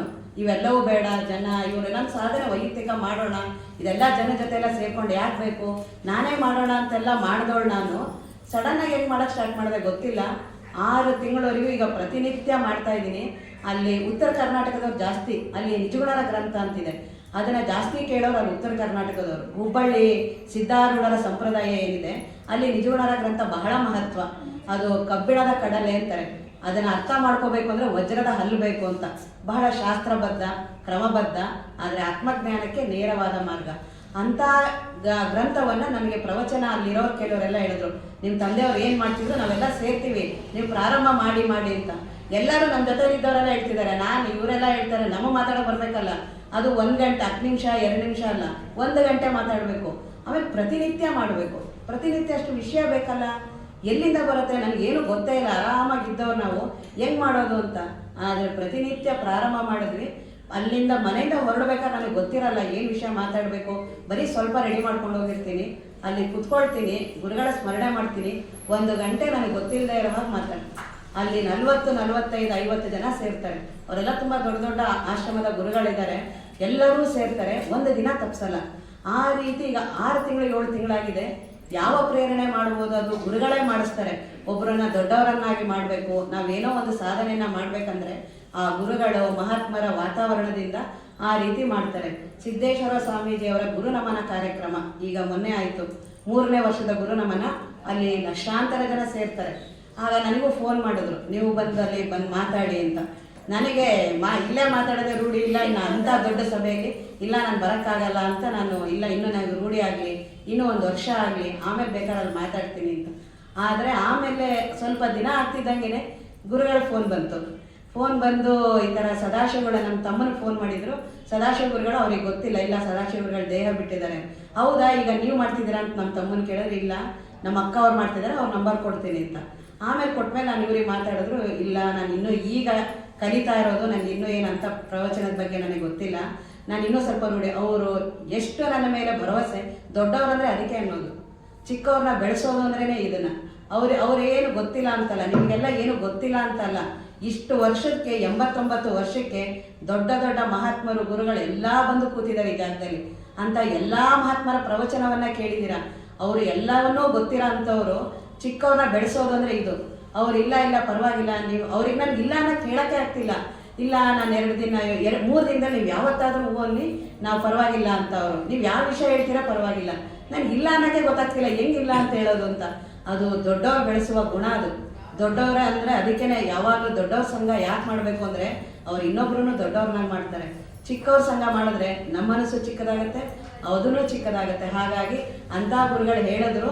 ಹಾಗಾಗಿ ಆಮೇಲೆ ಏನೋ ಮಾಡ್ಕೊಳ್ಳೋದು ಬೇಡ, ಏನಲ್ಲಿ ಗುರುಗಳು ಉಪದೇಶ ಮಾಡ್ತಾರೋ, ಏನು ನನಗೆ ಅನಿಸುತ್ತೋ ಅದನ್ನು ಹೇಳೋಣ ಅಂತ ತಮ್ಮ ಹತ್ರ ಎಲ್ಲ ಬಂದಿದ್ದೀನಿ. ಇವತ್ತು ನನಗೆ ಕೊಟ್ಟಿರುವ ವಿಷಯ, ಶ್ರೀ ಗುರು ವಚನದಿಂದ ಅಧಿಕ ಸುದೆಯುಂಟೆ. ಅಂದರೆ ಶ್ರೀ ಗುರುಗಳ ಮಾತು, ವಚನ ಅಂದರೆ ಮಾತು, ಅದಕ್ಕಿಂತ ಅಮೃತವಾದದ್ದು ಯಾವುದಿದೆ ಜಗತ್ತಲ್ಲಿ? ನಮಗೆಲ್ಲವೂ ಗೊತ್ತಿದೆ, ಆದರೆ ಶ್ರೀ ಗುರುಗಳ ಮಾತು ಅಮೃತ ಅಂತ ಯಾರಿಗೆ ಗೊತ್ತಾಗುತ್ತೋ ಅವನು ಉದ್ಧಾರ ಆಗ್ತಾನೆ. ಯಾರು ಗುರುಗಳು ಎಲ್ಲ ಹೌದು ನಮ್ಮಂಗೆ ಮನುಷ್ಯರು ಗೊತ್ತಾಗ್ತಾರೋ ಅವ್ರಿಗೆ ದುಃಖಗಳು ಹೋಗಲ್ಲ. ಶ್ರೀ ಗುರು ಇದು ನಿಜಗುಣರ ಒಂದು ವಚನ. ಅವರು ನಿಜ ರಾಮರಾಯರು ಏನಿದ್ರಲ್ಲ, ಅವರು ಬಹಳ ನನ್ನ ಬಗ್ಗೆ, ಅವರ ಮಾತುಗಳು, ಅವರ ನಡೆನುಡಿ ನನಗೆ ಬಹಳ ಇಷ್ಟ. ಈಗಲೂ ನನಗೆ ಕಿವಿಗೆ ಅವ್ರದ್ದು, ಅವರ ಸುಪುತ್ರಿಯವರು, ಅವರ ಶಬ್ದಗಳೇ ಬಹಳ ಚಂದ. ಅವರ ಸದಾಶಿವ ಗುರುಗಳವರ ಸುಪುತ್ರಿಯವರು ಬಂದಿದ್ದಾರೆ, ಮತ್ತು ಅವರ ಬದುಕು ಎಷ್ಟು ಸ್ವಚ್ಛ, ಎಲ್ಲ ಅನುಕೂಲತೆ ಇದ್ದು ಎಲ್ಲವೂ ಇದ್ದು ಆ ರೀತಿ ಬದುಕೋದು ಬಹಳ ಕಷ್ಟ. ಏನು ಸ್ವಚ್ಛವಾದ ಬದುಕು, ಒಂದು ಮೋಸ ಕಪಟ ಏನೂ ಇಲ್ಲದೆ ಶುದ್ಧವಾದ ಬದುಕು, ಜ್ಞಾನಕ್ಕಾಗಿ ಬದುಕು, ಗುರುಗಳಿಗಾಗಿ ಬದುಕು ಇಟ್ಟರಲ್ಲ, ಬಹಳ ಶ್ರೇಷ್ಠ. ಅಂಥವ್ರ ದರ್ಶನ ಮಾಡಿದ್ವಲ್ಲ, ನಾವು ಬಹಳ ಪುಣ್ಯವಂತರೇ ಇರಬೇಕು ಅಂಥವ್ರ. ಅವರು ನಮಗೆಲ್ಲ ಸುಲಭವಾಗಿ ನಿಮ್ಗೆ ಒದಗಿಸ್ಕೊಟ್ಟಿದ್ದಾರೆ. ನೀವು ಒಬ್ಬೊಬ್ಬರು ಗುರುಗಳನ್ನ ಭೇಟಿಯಾಗಕ್ಕೆ ಎಷ್ಟು ಕಷ್ಟ. ಎಲ್ಲೆಲ್ಲಿ ಹೋಗ್ತೀರೋ ಅವ್ರ ಮಠದಲ್ಲಿ ಅವ್ರು ಸಿಗ್ತಾರೋ ಬಿಡ್ತಾರೋ ಇಲ್ಲ, ಅವ್ರನ್ನೆಲ್ಲ ಇಲ್ಲೇ ಕರೆಸ್ತಾರಲ್ಲ. ನೀವು ಸುಲಭವಾಗಿ ಅವ್ರನ್ನೆಲ್ಲ ದರ್ಶನ ಮಾಡ್ತೀರಲ್ಲ, ಒಬ್ಬೊಬ್ಬರ ಹತ್ರ ಹುಡ್ಕೊಂಡು ಹೋಗಿ ಗೊತ್ತಾಗುತ್ತದು ಎಷ್ಟು ಕಷ್ಟ ಅವರೆಲ್ಲ ಸಿಗೋದು. ಅಂಥವ್ರನ್ನೆಲ್ಲ ಇಲ್ಲೇ ಕರ್ಕೊಂಡು ಬಂದು ಮಾಡ್ತಿದಾರಲ್ಲ, ಬಹಳ ಜನ್ಮದ ಪುಣ್ಯ ನಾವು ಮಾಡಿರಬೇಕು. ನಮ್ಮ ಪುಣ್ಯನೇ ಹಿಂಗೆಲ್ಲ ಮಾಡ್ಸೋಕ್ಕೆ ಪ್ರಾರಂಭ ಮಾಡುತ್ತೆ. ಅಂಥ ರಾಮರಾಯರಿಗೆ ನಿಜಗುಣರು ಬಹಳ ಇಷ್ಟ. ಅವ್ರು ಯಾವಾಗಲೂ ಸದಾಶಿವ ಗುರುಗಳಿಗೆ ನಿಜಗುಣರದ ಯಾವ್ದಾದ್ರು ಗ್ರಂಥವನ್ನು ಹೇಳಿ ನೀವು ಅಂತ ಅವರೇ ವಿಷಯ ಕೊಡ್ತಿದ್ರು. ಹಾಗಾಗಿ ಆ ನಿಜಗುಣರ ಗ್ರಂಥವನ್ನೇ ಈಗ ನಾನು 6 ತಿಂಗಳಿಂದ ಮಾಡ್ತಿದ್ದೀನಿ. ಅದರಲ್ಲಿ ಅವರು ಒಂದು 6 ಗ್ರಂಥಗಳನ್ನು ಮಾಡಿದ್ದಾರೆ. ಏನು ಪರಮಾನುಭವ ಬೋಧೆ, ಪರಮಾರ್ಥ ಗೀತೆ, ಕೈವಲ್ಯ ಪದ್ಧತಿ, ಅನುಭವ ಸಾರ, ಪರಮಾರ್ಥ ಪ್ರಕಾಶಿಕೆ, ಈ ರೀತಿ ಒಂದು 6 ಗ್ರಂಥಗಳಿದೆ. ಅದರಲ್ಲೂ ಹೇಳೋದು ಇದೆ ಬ್ರಹ್ಮಜ್ಞಾನವನ್ನೇ. ನೀನೇನೀಗ ಜೀವ ಹೆಣ್ಣು, ನನ್ನ ದೇಹ ಇವೆಲ್ಲ ಅಂದ್ಕೊಂಡಿದೆಯಲ್ಲ, ಇದೆಲ್ಲ ಏನು ನೀನಲ್ಲ, ನೀನು ದೇವರಿದೆಯಾ, ಅದನ್ನೇ ಅವೆಲ್ಲ ಹೇಳ್ತಿರೋದು. ಅದನ್ನು ಅವ್ರು ಹೇಳುವ ಭಾಷೆ ಒಂದಿದೆ ಆ ರೀತಿ. ಅದರಲ್ಲೇ ಒಂದು ಈಗ ಶ್ರೀ ಗುರು ವಚನದಿಂದ ಅಧಿಕ ಸುದೆಯುಂಟೆ. ಗುರುಗಳು ಯಾಕೆ ಶ್ರೇಷ್ಠ? ದೇವರು ಯಾಕೆ ಶ್ರೇಷ್ಠ ಅಲ್ಲ? ದೇವ್ರು ಶ್ರೇಷ್ಠ ಅಂತ ಅಲ್ಲ, ಅವ್ರಿಗಿಂತಲೂ ಗುರುಗಳು ಯಾಕೆ ಶ್ರೇಷ್ಠ? ಎಲ್ಲ ಮಹಾತ್ಮರು ಎಷ್ಟೇ ಸಾಧನೆಯನ್ನು ಮಾಡಿರಲಿ, ಎಂಥ ದೊಡ್ಡ ಮಹಾತ್ಮರೇ ಆಗಿರಲಿ, ಕೊನೆ ಗುರುಗಳ ಹತ್ರನೇ ಹೋಗ್ಬೇಕಲ್ಲ. ಅದು ತಮಗೆಲ್ಲ ಗೊತ್ತಿರೋ ಕಥೆನೇ. ಯಾರು ನಾಮದೇವರಾಗಲಿ, ಅವರು ಮೊದಲು ಗುರುಗಳು ದೇವರು ಅವ್ರ ಜೊತೆ ಆಟ ಆಡ್ತಾ ಇದ್ರು, ಪಗಡೆ ಆಡ್ತಾ ಇದ್ರು ಅವ್ರ ಜೊತೆ. ನಾಮದೇವರಿಗೆ ಏನು ದೇವರು ಆರಾಮ ಸುಲಭ, ಅವ್ರ ಜೊತೆ ಆಟ ಆಡೋದು ಮಾಡೋದೆಲ್ಲ ಮಾಡ್ತಿದ್ರು. ಅದೇ ದೇವರು ಅವ್ರು ಅಂದರು, ಇಲ್ಲ ಗುರುಗಳ ಹತ್ರ ಹೋಗ್ಬೇಕು ನೀನು. ಆ ಭಕ್ತ ಕುಂಬಾರನ ಹತ್ರ ಬಂದಾಗ ಅವ್ರು ಹೇಳ್ತಾರಲ್ಲ, ಅರ್ಧ ಬೆಂದಿರೋ ಮಡಿಕೆ ನೀನು ಅಲ್ಲಿ ಹೋಗು ಅಂತ. ಅಂದರೆ ದೇವರಿಗಿಂತ ಗುರುಗಳು ಬಹಳ ಶ್ರೇಷ್ಠ. ದೇವರು ನಮಗೆ ಮೊದಲು ದೇವರ ಹತ್ರ ಹೋದರೆ ದೇವರು ನಮ್ಮ ಅಂತಃಕರಣ ಪರಿಶುದ್ಧತೆ ಮಾಡ್ತಾರೆ. ಈಗ ನೀವೆಲ್ಲ ಏನು ಮಾಡಿದ್ರಲ್ಲ, ಲಲಿತಾ ಸಹಸ್ರನಾಮ ಹೇಳೋದಾಗಲಿ, ದೇವರ ಪೂಜೆಗಳ ಇವನ್ನೆಲ್ಲ ಮಾಡೋದ್ರಿಂದ ಅಂತಃಕರಣ ಪರಿಶುದ್ಧತೆ ಆಗುತ್ತೆ. ನಮ್ಮದು ಏನೇನೋ ದೋಷಗಳಿದೆಯಲ್ಲ, ಏನೇನೋ ತಪ್ಪು ಕಲ್ಪನೆಗಳು, ನಾನು ಇಂಥವ್ರು, ಇಂಥ ಜಾತಿ, ಇಂಥ ಹೆಣ್ಣು, ಇಂಥ ಮನೆ, ನನಗೆ ಇಂಥ ಮಕ್ಕಳು, ಇಂಥ ಗಂಡ, ಇದು ಏನೇನೋ ಭ್ರಮೆಗಳಿದೆಯಲ್ಲ, ಅವುಗಳೆಲ್ಲ ಸ್ವಲ್ಪ ಶುದ್ಧ ಆಗುತ್ತೆ. ಹಾಗಾಗಿ ಅವೆಲ್ಲವೂ ದೇವರು. ಯಾವಾಗ ದೇವರ ಹತ್ರ ಬಂದ್ವಿ, ಅವರು ಗುರುಗಳ ಹತ್ರ ಕಳಿಸ್ತಾರೆ. ಗುರುಗಳ ಹತ್ರ ನೇರವಾಗಿ ಹೋದರೆ ಇನ್ನು ದೇವರ ಹತ್ರ ಬರುವ ಅವಶ್ಯಕತೆ ಇಲ್ಲ. ಯಾಕಂದರೆ ದೇವರು ಅಂದರೂ ಅವರೇನೆ, ಗುರುಗಳಂದ್ರೂ ಅವರೇನೆ. ಹಾಗಾಗಿ ಅಂಥ ಗುರುಗಳ ಹತ್ರ ಬಂದು ಆತ್ಮಜ್ಞಾನವನ್ನು ಕೇಳಬೇಕು. ಜಗತ್ತಿನ ಹೆಂಡತಿ, ಮಕ್ಕಳು ಈ ವಿಷಯ ಕೇಳಿದ್ರೆ ಒಳ್ಳೇದು, ತಪ್ಪಲ್ಲ. ಯಾಕೆಂದರೆ ಮೊದಲು ಬದುಕು ಸಂಸಾರ ಚೆನ್ನಾಗಾಗಬೇಕು, ಚೆನ್ನಾಗಾದ್ಮೇಲೆ ದೇವರಿಗೆ ಇವ್ರು ಪಡಿಬೇಕು ಅನಿಸುತ್ತೆ. ಹಾಗಾಗಿ ಆ ಗುರುಗಳು ಎರಡನ್ನೂ ಮಾಡ್ತಾರೆ, ಜೀವನವನ್ನೂ ಸರಿ ಮಾಡ್ತಾರೆ, ಹಾಗೆ ದೇವರ ಅನುಭವವನ್ನು ಮಾಡ್ತಾರೆ. ಅದನ್ನು ಈಗ ಅವ್ರು ಹೇಳ್ತಿದ್ದಾರೆ, ಶ್ರೀ ಗುರು ವಚನದಿಂದ ಅಧಿಕ ಸುದೆಯುಂಟೆ. ನಮ್ದು ಈಗ ಬೃಹದಾರಣ್ಯಕ ಉಪನಿಷತ್ ಅಂತ ಇದೆ. ಆ ಬೃಹದಾರಣ್ಯಕ ಉಪನಿಷತ್ತಿನಲ್ಲಿ ಒಂದು ಕತೆ ಬರುತ್ತೆ. ಒಬ್ಬ ಮನುಷ್ಯ ಹೊರಟಿದ್ದಾನೆ, ನಿರ್ಜನ ಪ್ರದೇಶ, ಯಾರೂ ಜನ ಇಲ್ಲ, ಕಾಡು, ಸಂಪತ್ತು ಇಟ್ಕೊಂಡಿದ್ದಾನೆ, ಹೋಗ್ತಾ ಇದ್ದಾನೆ. ಡಕಾಯಿತರು ಬಂದರು, ಅದನ್ನು ಕಿತ್ಕೊಂಡ್ರು. ಬರೀ ಕಿತ್ಕೊಂಡ್ರು ಪರವಾಗಿಲ್ಲ, ಒಡೆದು ಕಣ್ಣಿಗೆ ಬಟ್ಟೆ ಕಟ್ಟಿದ್ರು, ಕಟ್ಟಿ ಕತ್ಲೆಯಲ್ಲಿ ತಿರುಗಿಸಿ ಬಿಟ್ಟು ಹೊಟ್ಟೋದ್ರು. ಅವ್ನು ವಾಪಸ್ ಅವ್ನಿಗೇನಾದ್ರು ಹಂಗೆ ಬಿಟ್ಟರೆ ನಮ್ಗೆ ಹಿಡ್ದಾಕ್ತಾನೆ ಮಾಡ್ತಾನೆ ಅಂತ ಬಿಟ್ಟು ಹೊಟ್ಟೋದ್ರು. ಅವನು ಇವಾಗ ಎಲ್ಲಿ ಹೋಗೋದು, ಯಾರನ್ನು ಭೇಟಿ ಆಗೋದು, ಯಾರು ಅವ್ನಿಗೆ ಸಹಾಯಕ್ಕೆ ಬರ್ತಾರೆ? ಆಗೇನೋ ಅವನಿಗೆ ಗೊತ್ತಾ, ದೇವ್ರನ್ನೋ ಗುರುಗಳನ್ನ ಯಾರನ್ನೋ ಬೇಡ್ಕೊತಾನೆ. ಆಗ ಯಾರೋ ಒಬ್ಬ ಬರ್ತಾರೆ, ಅವನ ಪುಣ್ಯಕ್ಕೋ ಕರುಣೆಯಿಂದನೋ ಏನೋ ಗೊತ್ತಿಲ್ಲ ಬರ್ತಾರೆ. ಯಾರೋ ಒಬ್ಬ ದಾರಿಯವನು ಬಂದು ಅವ್ನು ಕಣ್ಣು ಬಿಡಿಸಿ, ನಡಿಯಪ್ಪ ಇದೇ ದಾರಿ ಅಂತ ತೋರಿಸ್ತಾನಲ್ಲ, ಅವರೇ ಗುರುಗಳು. ಹಾಗೇ ನಮ್ಮ ಬದುಕು. ನಾವು ಹುಟ್ಟಿದ್ವಿ, ಯಾಕೆ ಹುಟ್ಟಿದ್ವಿ, ಎಲ್ಲಿ ಹುಟ್ಟಿದ್ವಿ ನಮಗೇನು ಪ್ರಜ್ಞೆ ಇಲ್ಲ. ಈಗ ಬಂದಮೇಲೆಲ್ಲ ಅದೆಲ್ಲ ಏನೇನೋ ಕೇಳಿ ಮಾಡಿ ಹೇಳ್ತೀವಿ, ಇಂಥ ಮನೆಯವ್ರು ನಾವು, ಇಂಥ ಜಾತಿಯವ್ರು ನಾವು, ಇಂಥ ಹೆಣ್ಣು. ಹುಟ್ಟಿದಾಗ ನನಗೇನೂ ಗೊತ್ತಿಲ್ಲ. ಯಾಕೆ ನಾನು ಆ ಮನೇಲಿ ಹುಟ್ಟಿದೆ ಗೊತ್ತಿಲ್ಲ ನನಗೆ. ಅದೇ ಮನೇಲಿ ನಾನು ಯಾಕೆ ಹುಟ್ಟಿದೆ, ಇವ್ರು ಯಾಕೆ ನನ್ನ ಅಪ್ಪ ಅಮ್ಮ ಆದರು, ನಾನು ಯಾಕೆ ಇಂಥ, ಇವರೇ ಅಪ್ಪ ಅಮ್ಮ, ಇವರೇ ಅಕ್ಕ ತಂಗಿ, ಇಂಥ ಮನೆ, ಇಂಥ ಶ್ರೀಮಂತರ ಮನೆ, ಬಡತನದ ಮನೆ, ಇಂಥ ಜಾತಿ ಮನೆ, ಇದು ಯಾವುದೂ ನಾನು ಆರಿಸ್ಕೊಂಡಿಲ್ಲ. ಆದರೆ ಅಂಥ ಮನೇಲಿ ನಾನು ಹುಟ್ಟಿದ್ನಲ್ಲ, ಯಾವುದರಿಂದ ಹುಟ್ಟಿದೆ ನಾನು? ಹಾಗೆ ನನಗೇನೂ ಗೊತ್ತಾಗಿಲ್ಲ, ಹುಟ್ಟಿದೆ. ಮತ್ತು ಹುಟ್ಟಿದ ಮೇಲೆ ಇಲ್ಲೆಲ್ಲ ನಾನು ಇಂತಿಂಥದೇ ಮಾಡಬೇಕು, ಕರ್ತವ್ಯ ಕರ್ಮ ಮಾಡಬೇಕು, ಕೆಲ್ಸಕ್ಕೆ ಹೋಗೋದು, ದುಡಿಯೋದು, ಮಾಡೋದು, ಇವೆಲ್ಲವೂ ಗೊತ್ತಿದೆ. ಆದರೆ ನಾನು ಎಲ್ಲಿಂದ ಬಂದೆ, ವಾಪಸ್ ಕೊನೆಗೆ ಎಲ್ಲಿ ಹೋಗ್ತೀನಿ, ಇದ್ರದ್ದು ಏನೂ ಪ್ರಜ್ಞೆ ಇಲ್ಲ ನನಗೆ. ಹಾಗಾಗಿ ಅದನ್ನೆಲ್ಲ ತಿಳಿಸ್ಕೊಡೋದೇ ಗುರುಗಳು. ನೀನು ಏನು ನಿನ್ನ ಬದುಕು, ಏನು ನಿನ್ನ ಜನ್ಮ, ಯಾಕೆ ನೀನು ಬಂದಿದ್ಯಾ, ಹುಟ್ಟಂದರೆ ಏನು, ಈ ಬದುಕಂದರೆ ಏನು, ಇವ್ರು ಏನೀಗೆಲ್ಲ ನಾನು 70-80 ವರ್ಷ ಯಾರಿಗಾಗಿ ಬದುಕ್ತೀನಲ್ಲ, ಅವರಿಂದ ನನಗೆ ಆರಾಮಿದೆಯಾ, ಅದರಿಂದ ನನ್ನ ಜನ್ಮ ಸಾರ್ಥಕ ಆಗಿದೆಯಾ? ನಮ್ಮನ್ನು ನಾವೇ ನೋಡ್ಕೊಳ್ಳೋದು. ಅಧ್ಯಾತ್ಮ ಅಂದರೆ ಏನೋ ಕಠಿಣವಾದ ಶಬ್ದಗಳನ್ನ ಬಳಸಿ ಏನೋ ಒಂದು ಮಾಡ್ಕೊಳ್ಳೋದು ಏನೂ ಅಲ್ಲ. ನಮ್ಮ ಬದುಕನ್ನೇ ಅವ್ರು ತೋರಿಸ್ತಿದ್ದಾರೆ.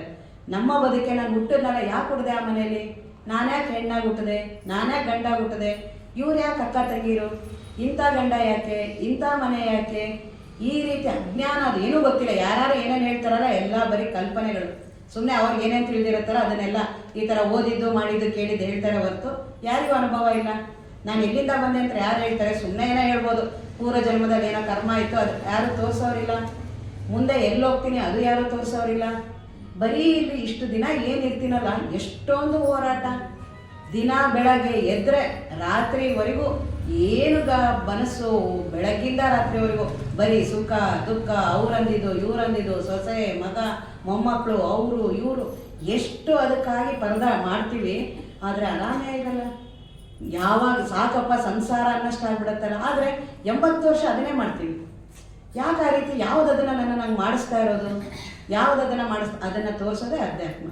ಆಗ ಗುರುಗಳು ಸಿಗ್ತಾರೆ. ಯಾರಿಗೆ ಈ ರೀತಿ ತಾಪ ಆಗುತ್ತಲ್ಲ, ಎಲ್ಲೋ ನಾನು ಮಧ್ಯದಲ್ಲಿ ಬಂದ್ಬಿಟ್ಟಿದ್ದೀನಿ, ಯಾಕೆ ನನ್ನ ಬದುಕು ಸಾಕು, ನನ್ನ ಬದುಕು ದೇವರು ಇದನ್ನು ನನ್ನನ್ನು ಕೋಟಿ ವರ್ಷ 5,000 ಕೋಟಿ ವರ್ಷ ಪ್ರಕೃತಿ ತಪಸ್ ಮಾಡಿದೆಯಂತೆ ಒಂದೊಂದು ದೇಹವನ್ನು ನಿರ್ಮಾಣ ಮಾಡೋಕ್ಕೆ. ಅಂಥ ದೇಹವನ್ನು ನಮಗೆಲ್ಲ ಕೊಟ್ಟಿದೆ. ನಾವ್ಯಾಕೆ ಬಡವರು? ನಾವ್ಯಾಕೆ ಬಡವರು? ನಮಗೆಲ್ಲ 2 ಕಣ್ಣು ಓದೋರಿಗೆ ಕೇಳಬೇಕು. ಅವನು 1 ಕೋಟಿ ಕೊಟ್ಟರು ನನಗೆ 1 ಕೋಟಿ ಬೇಡ, 1 ಕಣ್ಣು ಕೊಟ್ಟರೆ ಸಾಕು ಅಂತಾನೆ. ನಮಗೆ ಫ್ರೀಯಾಗಿ ಬಂದಿದೆಯಲ್ಲ ಪ್ರಕೃತಿಯಿಂದ, ಬೆಲೆ ಗೊತ್ತಿಲ್ಲ. ಅದೇ ಏನಾದ್ರು ಲೆನ್ಸು ಕನ್ನಡಕ ಹಾಕಕ್ಕೆ ಹೋದಾಗಂತೀವಿ, ಎಷ್ಟು ಬೆಲೆ ಗೊತ್ತಾ? ನಾನು 25,000 ರೂಪಾಯಿ ಕನ್ನಡಕ ಹಾಕ್ಕೊಂಡಿದ್ದೀನಿ, ಅದಕ್ಕೆ ಬೆಲೆ ಕಟ್ತೀವಿ. ಆದರೆ ನಿಸರ್ಗ ನನಗೆಲ್ಲವನ್ನೂ ಸುಮ್ಮನೆ ಕೊಟ್ಟಿದೆಯಲ್ಲ, ದೇವರ ಕಣ್ಣು, ಕಿವಿ, ಕೈ ಎಲ್ಲವನ್ನೂ ಕೊಟ್ಟಿದ್ದಾನಲ್ಲ, ಇದು ಸಂಪತ್ತು. ಮತ್ತು ಎಲ್ಲರಿಗೂ ಕೊಟ್ಟಿದ್ದಾನೆ, ಯಾರಿಗೂ ಭೇದ ಭಾವ ಮಾಡಿಲ್ಲ, ಎಲ್ಲರಿಗೂ ಸಮವಾಗಿ ಕೊಟ್ಟಿದ್ದಾನೆ. ನಮಗದು ಬಳಸೋ ರೀತಿ ಗೊತ್ತಿಲ್ಲ. ಆ ರೀತಿ ಬಳಸೋ ರೀತಿ ಹೇಳ್ಕೊಡೋದೇ ಗುರುಗಳು. ಅಂಥ ಗುರುಗಳ ಸಾನ್ನಿಧ್ಯದಲ್ಲಿ ಬಂದಾಗ ಆ ಗುರುಗಳು ಏನು ದೈವಿ ಕೃಪೆ, ಭಗವಂತನ ಕೃಪೆ, ಕರುಣೆ, ಅನುಗ್ರಹ ಅಂತೀವಲ್ಲ, ಆ ರೀತಿ ಅನುಗ್ರಹ ಆಗೋದೇ ಈ ಸತ್ಸಂಗ. ಈ ಸತ್ಸಂಗವನ್ನು ನಮಗೆ ಸಿಗ್ತಿದೆ ಅಂತಂದರೆ ಆ ಗುರುಗಳ ಭಗವಂತನ ಕರುಣೆ ಆಗಿದೆ ಅಂತ. ಯಾಕೆ ಅಂದರೆ ಸತ್ಸಂಗ ಇದ್ದರೆ ನಮಗೆ ಸಂಸಾರದ ತಾಪತ್ರಯಗಳು ಹೋಗೋದಿಲ್ಲ ಅಂತಲ್ಲ, ಅದು ಇರುತ್ತೆ, ಅದರ ತಾಪ ನಮಗಾಗಲ್ಲ. ತುಂಬ ಬಿಸಿಲಿದೆ ಹೊರಗಡೆ, ನಾವು ಛತ್ರಿ ಹಿಡ್ಕೋಬೋದಲ್ಲ. ನಮಗೆ ಬಹಳ ರೋಡಲ್ಲೆಲ್ಲ ಕಲ್ಲು ಮುಳ್ಳು ಎಲ್ಲ ಇದೆ, ನನ್ನ ಪಾದರಕ್ಷೆ ಹಾಕ್ಕೊಂಡು ನನಗದು ಆಗದೇ ಇರೋಂಗಾಗುತ್ತಲ್ಲ, ಹಂಗೆ ಈ ಸತ್ಸಂಗ ಮಾಡುತ್ತೆ. ಹಾಗೆ ಗುರುಗಳಿದ್ದರೆ ನಮಗೆ ರಕ್ಷಣೆ ಮಾಡ್ತಿರ್ತಾರೆ. ಹೇಗೆ ಪಾಂಡವರಿದ್ದರು, ಪಾಂಡವರಷ್ಟು ನಮ್ಗೆ ಯಾರಿಗೂ ಕಷ್ಟ ಇಲ್ಲ ಅಂತ ಅನ್ಕೋತೀನಿ. ಪಾಂಡವರು ಏನು ಅಂತ ದೊಡ್ಡ 5 ಜನನೂ ಸಾಮಾನ್ಯದವರಲ್ಲ. ಯಾರು ಭೀಮ ಆಗಲಿ, ಯುಧಿಷ್ಠಿರ ಆಗಲಿ, ಅರ್ಜುನ ಆಗಲಿ, ಒಬ್ಬರಿಗಿಂತ ಒಬ್ಬರು ಬಲವಾನರು. ಅವ್ರಿಗೆ ಏನು ಕಡಿಮೆ ಇತ್ತು? ಮಹಾರಾಜರು. ಅವ್ರಿಗೆ 1 ದಿನ ನೆಮ್ಮದಿ ಇಲ್ಲ, 1 ದಿನ ಆರಾಮಾಗಿರಲಿಲ್ಲ. ಏನು ಅಜ್ಞಾತವಾಸ. ನಾವು ಯಾವುದಾದ್ರು ಒಂದು ಊರಿಗೆ ಹೋಗ್ಬೇಕಂದ್ರೆ ಎಷ್ಟು ತಯಾರಿ ಮಾಡ್ಕೊಂಡು ಹೋಗ್ತೀವಿ. ಊಟದ್ದು, ನೀರು ಬಾಟ್ಲು, ಸ್ವೆಟ್ರು, ಸಾಕ್ಸು ಎಲ್ಲ ತಗೊಂಡು ಅದರಲ್ಲೂ ಬೇಗ ಬಂದು 2 ದಿನ ರೆಸ್ಟ್ ತಗೋತಿರ್ತೀವಿ. ಅಂಥದ್ರಲ್ಲಿ ಅಂಥ ಮಹಾರಾಜರುಗಳು, ದ್ರೌಪದಿ ಏನು ಕಡಿಮೆ ಇಲ್ಲ, ಅವರು ಎಂಥ ದೊಡ್ಡವರು. ಅಂಥವರು ಸಹ ಅನುಭವಿಸಿದ್ರೆ ಕಷ್ಟ. ಆ ಪ್ರಾರಬ್ಧ ಕರ್ಮ ಅನ್ನೋದೇನೆ ಆ ರೀತಿ. ಅದು ಎಲ್ಲರಿಗೂ ಬರುತ್ತೆ. ಆದರೆ ಅವರಿಗೆ ಕೃಷ್ಣ ಪರಮಾತ್ಮನ ಅನುಗ್ರಹ ಇತ್ತು. ಅವರೆಲ್ಲರೂ ಇದ್ರು, ಅವರೆಲ್ಲ ಅನುಭವಿಸ್ತಿದ್ರು. ಆ ಕಷ್ಟನ ತಪಸ್ಸಾಗಿ ಮಾಡಿಸ್ಬಿಟ್ಟ ಕೃಷ್ಣ ಪರಮಾತ್ಮ. ಹಾಗೆ ಈ ಸತ್ಸಂಗ ಗುರುಗಳನ್ನು ನೀವು ಹಿಡಿದಿದ್ರೆ ನಿಮ್ಮ ಬದುಕಿನ ಕಷ್ಟ, ಸಂಸಾರದ ಕಷ್ಟ ಇದ್ರೂ ಅದನ್ನು ಅವರು ಪಾರ್ ಮಾಡಿಬಿಡ್ತಾರೆ. ಅಲ್ಲೇ ಇರ್ತೀವಿ, ಅದೇ ಮನೇಲೇ ಇರೋದು, ಅದೇ ಮಕ್ಕಳ ಜೊತೆ ಬಿಟ್ಟು ಎಲ್ಲೋಗೋದು, ಎಲ್ಲೋದ್ರೂ ಇದೇ ದೇಹ ಜೊತೆ ಹೋಗ್ಬೇಕು, ಇದೇ ಮನಸ್ಸಲ್ಲೇ ಹೋಗ್ಬೇಕು. ಅದಿರೋದೇ ಇಲ್ಲಿ ಒಳಗಡೆ ಇದ್ದಾರೆ. ಅವ್ರು ಹೊರಗಡೆ ಇಲ್ಲ. ಹೆಂಡತಿ ಮಕ್ಕಳು ಮನೆ ಮಠ ಹೊರಗಡೆ ಇಲ್ಲ, ಇಲ್ಲಿದ್ದಾರೆ. ನೋವು ಆಗ್ತಿರೋದು ಇಲ್ಲಿ. ಅಲ್ಲಿ ಗಂಡ ಊಟ ಮಾಡಲಿಲ್ಲ ಅಂದರೆ ಅವ್ನಿಗೆ ಆಗ್ತಿರಲ್ಲ, ಇಲ್ಲಿ ಒಳಗಡೆ ನೋವು ಆಗ್ತಿರುತ್ತೆ, ಅವ್ನು ಆರಾಮಾಗೆ ಮಲಗಿರ್ತಾರೆ. ಮಕ್ಕಳು ಊಟ ಮಾಡಿಲ್ಲ, ನಾವು ಕೊರಗ್ತಿರ್ತೀವಿ, ಅವ್ರು ಆರಾಮಾಗಿರ್ತಾರೆ. ಅದು ಆಗ್ತಿರೋದೆಲ್ಲ ಇಲ್ಲಿ.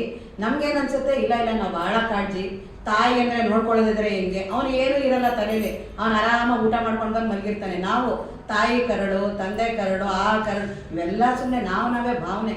ಆ ರೀತಿ ಏನಿಲ್ಲ. ಪ್ರಕೃತಿ ಎಲ್ಲರಿಗೂ ನಿಮ್ಗೆ ಸ್ವತಂತ್ರವಾಗಿ ಜೀವನವನ್ನು ಕೊಟ್ಟಿದ್ದಾರೆ. ಪ್ರತಿಯೊಬ್ಬರು ನೀವೆಲ್ಲ ಸ್ವತಂತ್ರವಾಗಿ ಬದುಕಿ ದೇವರನ್ನು ಅನುಭವಿಸಿ ದೇವರಾಗಕ್ಕೆ ಬಂದಿರೋದು.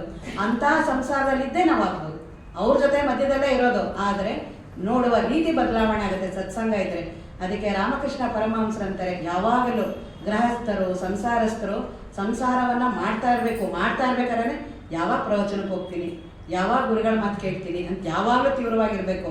ಮುಗಿತಿದ್ದಂಗೆ ಬೇಗ ಓಡೋರ್ಬೇಕು. ನಮ್ಮದು ಉಲ್ಟಾ. ಯಾವಾಗ ಬೇಗ ಪ್ರವಚನ ಮುಗೀತೋ, ಇವತ್ತು ಲೇಟ್ ಆಗೈತೆ, ಬೇಗ ಹೇಳಿದ್ದೀನಿ, ಗ್ಯಾಸ್ ಹಾರಿಸಿಲ್ಲ, ಅವ್ರು ಬರ್ತಾರೆ, ಇವ್ರು ಬರ್ತಾರೆ, ಟಿವಿದ ಎಲ್ಲ ನಮ್ದು ಇಲ್ಲಿಂದ ಬೇಗ ಓಡೋಗೋದು. ಹಂಗಾಗಿ ನಾವು ಸತ್ಸಂಗ ಕೇಳಿದ್ರು ನಮ್ಮ ದುಃಖಗಳು ಯಾಕೆ ಹೋಗಲ್ಲ ಅಂದರೆ ಕೇಳುವ ರೀತಿಯಲ್ಲಿ ತಪ್ಪಿದೆ. ಇದ್ರ ಬಗ್ಗೆ ನಮಗೆ ಶ್ರದ್ಧೆ ಕಡಿಮೆ ಇರುತ್ತೆ. ಇಲ್ಲ ಅಂತಲೇ ಅಲ್ಲ, ಇದೆ ಸ್ವಲ್ಪ. ಎಲ್ಲಾದ್ರ ಮಧ್ಯೆ ಇದೊಂದು, ಎಲ್ಲ ಕೆಲಸದ ಜೊತೆ ಇದೊಂದು ಕೆಲಸ. ಆ ರೀತಿ ಆಗೋದ್ರಿಂದ ಆ ದುಃಖಗಳು ಹೋಗೋದು ಬಹಳ ಕಡಿಮೆ. ಯಾರು ಇದಕ್ಕೆ ಜಾಸ್ತಿ ಮಹತ್ವ ಕೊಡ್ತಾರೆ ಅದೇನೂ ತಾಪ ಮಾಡಲ್ಲ ಸಂಸಾರದ್ದು. ಅಲ್ಲೇ ಇರ್ತೀವಿ, ಅದೇ ಹೆಂಡತಿ ಮಕ್ಕಳು, ಅದೇ ಗಂಡ, ಅವರು ನೋಡೋ ರೀತಿ ಬದಲಾವಣೆ ಆಗ್ಬಿಡುತ್ತೆ. ಅಂಥ ಗುರುಗಳ ಹತ್ರ ಬಂದಾಗ ಆ ಗುರುಗಳು ಹೇಳ್ತಿದ್ದಾರೆ, ನೋಡಿ ಅದನ್ನು ತಪಸ್ಸಾಗಿ ಮಾಡ್ತಾರೆ. ನಿಮ್ಮ ಏನೇ ಮನೆಯಲ್ಲಿ ಕಷ್ಟಗಳಿರಲಿ, ಮಕ್ಕಳ ಕಷ್ಟ, ಹೆಂಡತಿ ಕಷ್ಟ, ಸೊಸೆ ಕಷ್ಟ, 1-2 ಅದು ಪೂರ್ತಿ ದಿನ ಅದು ಸಂಸಾರ ಅನ್ನೋದೇ ಆ ರೀತಿ ಏನೇನೆಲ್ಲ ಕಷ್ಟಗಳಿದೆಯಲ್ಲ ಅವುಗಳೆಲ್ಲ ಇರಲಿ. ಆದರೆ ಅದ್ರ ತಾಪ ನಿಮ್ಗೇನು ಆಗದೆ ಇರೋ ಮಾಡೋದೇ ಈ ಸತ್ಸಂಗ. ಮತ್ತು ಇಷ್ಟೊಂದು ಕೋಟಿ ವರ್ಷದ ಏನು ಇದೆಲ್ಲ ಬಂದಿದ್ದೀರ ಜೀವನ, ಇದನ್ನು ಬಹಳ ಪ್ರೀತಿಯಿಂದ ಗೌರವದಿಂದ ಮಾಡೋದು. ಈಗ ಇಲ್ಲೇ ಬರಕ್ಕೆ ಆಗಲಿಲ್ಲ ಅಂದರೆ ಕಾಯಿಲೆ ಮಲಗಿರೋರು ಎಷ್ಟು ಜನ ಇದ್ದಾರೆ. ಈಗ ಅವ್ರು ಅಧ್ಯಾತ್ಮ ಮಾಡ್ತೀನಿ ಅಂದರೆ ಎಲ್ಲಿ ಮಾಡೋದು? ದೇವ ಎಲ್ಲವೂ ನಮಗೆ ಸಶಕ್ತ ಕೊಟ್ಟಿದ್ದಾನೆ. ದೇಹ ಬರಕ್ಕೆ, ಕೈ ಕಾಲು ಕೇಳಕ್ಕೆ ಕಿವಿ ಕೊಟ್ಟಿದ್ದಾನಲ್ಲ. ಈಗ ದೇವನ ಸ್ಮರಣೆಯನ್ನ ಮಾಡಿ, ದೇವನನ್ನ ಕೇಳಿ, ದೇವರಲ್ಲೇ ಒಂದಾಗ್ಬಿಡೋದು. ಆಗ ಬದುಕು ಬಹಳ ಆರಾಮಾಗುತ್ತೆ. ಇಲ್ಲಾಂದ್ರೆ ಮುಂದಿನ ಜನ್ಮನೂ ಇದೇ ಕತೆ. ಇನ್ನು ಎಷ್ಟು ಜನ ಬರ್ತೀವಿ ಇದೇ ಕತೆನೆ. ಈ ಕೆಲವರೆಲ್ಲ ನಮ್ಗೆ ಮುಂದಿನ ಜನ್ಮ ಹೇಳ್ಬೋದು, ಆದ್ರೆ ಯಾರು ಬದಲಾವಣೆ ಮಾಡೋಕ್ಕಾಗಲ್ಲ. ಮುಂದಿನ ಜನ್ಮದಲ್ಲಿ ಯಾವ ಪ್ರಾಣಿ ಆಗ್ತೀವೋ, ಏನೀಗ ಸತ್ಸಂಗ ಮಾಡಿದ್ದೀವಿ ಅಂದ ತಕ್ಷಣ ಒಳ್ಳೆ ಜನ್ಮ ಬರುತ್ತೆ ಅಂತಿಲ್ಲ. ಅದರಿಗಿಂತ ಕೆಟ್ಟದ್ದು ಎಷ್ಟೋ ಮಾಡಿರ್ತೀವಲ್ಲ ಅದು ಬೇಗ ಬಂದ್ಬಿಡುತ್ತೆ. ಇದು ಒಳ್ಳೆ ನಿಧಾನ ಬರ್ಬೋದು. ಹಾಗಾಗಿ ಇಲ್ಲೇ ಇದ್ದಾಗ, ಎಲ್ಲವೂ ಚೆನ್ನಾಗಿದ್ದಾಗ, ಇಂದ್ರಿಯಗಳೆಲ್ಲ ಇದ್ದಾಗ, ಇದೇ ಸಂಪತ್ತು. ದುಡ್ಡು ಬಂದಿದ್ದು, ಮಕ್ಕಳು ಚೆನ್ನಾಗಿ, ಅದು ಯಾವುದೂ ನನ್ನ ಪ್ರಯೋಜನಕ್ಕೆ ಬರಲ್ಲ. ಏನು 70-80 ವರ್ಷ ಸಂಸಾರದಲ್ಲಿ ಮಾಡಿದ್ದೀನಲ್ಲ, ಇಷ್ಟೇ ನನ್ನ ಸಹಾಯಕ್ಕೆ ಬರಲ್ಲ. ಅದೆಲ್ಲನೂ ಬರೀ ದುಃಖಕ್ಕೆ, ಆದರೆ ಗೊತ್ತಾಗಲ್ಲ ದುಃಖ ಅಂತ. ಅದು ಯಾವುದೋ ನನ್ನನ್ನು ಮಾಡಿಸ್ತಿರುತ್ತೆ, ಬೇಡ ಅಂದ್ರೂ ಮಾಡಿಸ್ತಿರುತ್ತೆ. ಅವನ ಬಗ್ಗೆ ಯೋಚನೆ ಮಾಡಬಾರ್ದು ಅಂದ್ರೂ ಮಾಡಿಸುತ್ತೆ. ಗಂಡನ ಬಗ್ಗೆ ಬೇಡ ಉದಾಸೀನ ಮಾಡಿಸುತ್ತೆ. ಯಾವ್ದು ಮಾಡಬೇಡ ಅಂತೀವಿ ಅದು ಮಾಡ್ತಿರುತ್ತೆ. ಅದಕ್ಕೆ ಅಲ್ಲೆಲ್ಲ ತಯಾರಿ ಮಾಡೋ ಬದಲು ಇಲ್ಲಿ ಬಂದರೆ ತಾನೇ ಅದು ನಿಧಾನಕ್ಕೆ ಪರಿಣಾಮ ಕಡಿಮೆ ಆಗುತ್ತೆ. ಅಂಥ ಗುರುಗಳ ಹತ್ರ ಬರೋದೇ ಶ್ರೀ ಗುರು. ಅಂಥ ಗುರುಗಳ ಹತ್ರ ಬಂದಾಗ ಅವ್ರು ಹೇಳ್ತಾರೆ, ನಿನ್ನ ಬದುಕು ಬಹಳ ಅತ್ಯಮೂಲ್ಯ, ಬಹಳ ಕಡಿಮೆ ಅಂತ ಅನ್ಕೋಬೇಡ. ಹೆಣ್ಣು ಜೀವ, ಗಂಡು ಜೀವ, ಇಂಥವ್ರ ಹೆಂಡತಿ, ಅಂಥವ್ರ ಗಂಡ, ಇಂಥವ್ರ ಮಕ್ಕಳು, ಅವೇನೂ ಇಲ್ಲ. ಅದ್ರಿಗಿಂತ ಮೊದಲು ನೀನು ಹುಟ್ಟಿದಾಗ ನೀನು ಆರಾಮಿದ್ದಲ್ಲ, ಚಿಕ್ಕ ಮಗು ಇದ್ದಾಗ ಆರಾಮಿದ್ದಲ್ಲ ನೀನು. ಬೆಳೀತಾ ಸುತ್ತಮುತ್ತ ಇದ್ದವರೆಲ್ಲ ಹೇಳಕ್ ಸ್ಟಾರ್ಟ್ ಮಾಡೋರು, ಇಂಥ ಹೆಸರವರು, ಇಂಥ ಹೆಣ್ಣು ನೀನು, ಇಂಥ ಜಾತಿಯವ್ರು ನೀನು, ಇಷ್ಟು ಓದಿರೋರು ನೀನು, ಇಷ್ಟು ಓದಿಲ್ಲದೆ ಇರೋರು ನೀನು, ಇಂಥವ್ರ ಹೆಂಡತಿ, ಇಂಥವ್ರ ಮಗ, ಇಂಥವ್ರ ಮೊಮ್ಮಕ್ಕಳು, ಇವನ್ನೆಲ್ಲ ಎಲ್ಲರೂ ಹೇಳಿ ನನಗೂ ಹೌದು ಅನಿಸಿ ಬರೀ ಅನಿಸಿರೋದು. ಬರೀ ಬುದ್ಧಿ ತಿಳುವಳಿಕೆ ಆಗಿರೋದ್ರಲ್ಲಿ ಏನೋ ಘಟನೆಗಳು ನಡೆದಿಲ್ಲ. ಒಂದು ಉದಾಹರಣೆ, ಮದುವೆಗಿಂತ ಮೊದಲು ನಾನು ಆರಾಮ್ ಇರ್ತೀನಿ ಒಬ್ಬರೇ. ಅವ್ರು ನಮ್ಮನೆ ಪಕ್ಕದಲ್ಲೇ ಇರ್ತಾರೆ ಗಂಡ. ಅವ್ರು ನಮ್ಮ ಗಂಡ ಅಂತ ನಮ್ಗೆ ಗೊತ್ತಿಲ್ಲ, ಮದುವೆ ಆಗ್ತೀವಿ ಅಂತ ಗೊತ್ತಿಲ್ಲ. ಏನೋ ನಿಶ್ಚಯ ಆಯಿತು ಮದುವೆ ಅಂತ. ಆಮೇಲಿಂದ ಅವ್ರನ್ನ ನೋಡುವ ರೀತಿನೇ ಬದಲಾವಣೆ ಆಗುತ್ತೆ. ದಿನ ನೋಡ್ತಿದ್ವಿ ಅವ್ರನ್ನೇ. ಅವರಲ್ಲಿ ಏನಾದ್ರು ಬದಲಾವಣೆ ಆಗೈತಾ? ಏನೂ ಇಲ್ಲ. ಅವ್ರು ಹಂಗೆ ಅವ್ರೆ. ನನ್ನಲ್ಲಿ ಏನೂ ಆಗಿಲ್ಲ. ಇಬ್ರು ಅಲ್ಲೇ ದಿನ ಇಬ್ರು ಎದುರು ಬದಲು ನೋಡ್ತಿದ್ವಿ. ಕೆಲವು ಸಲ ಒಬ್ರಿಗೊಬ್ರು ಆಗ್ತಾನೆ ಇರಲ್ಲ.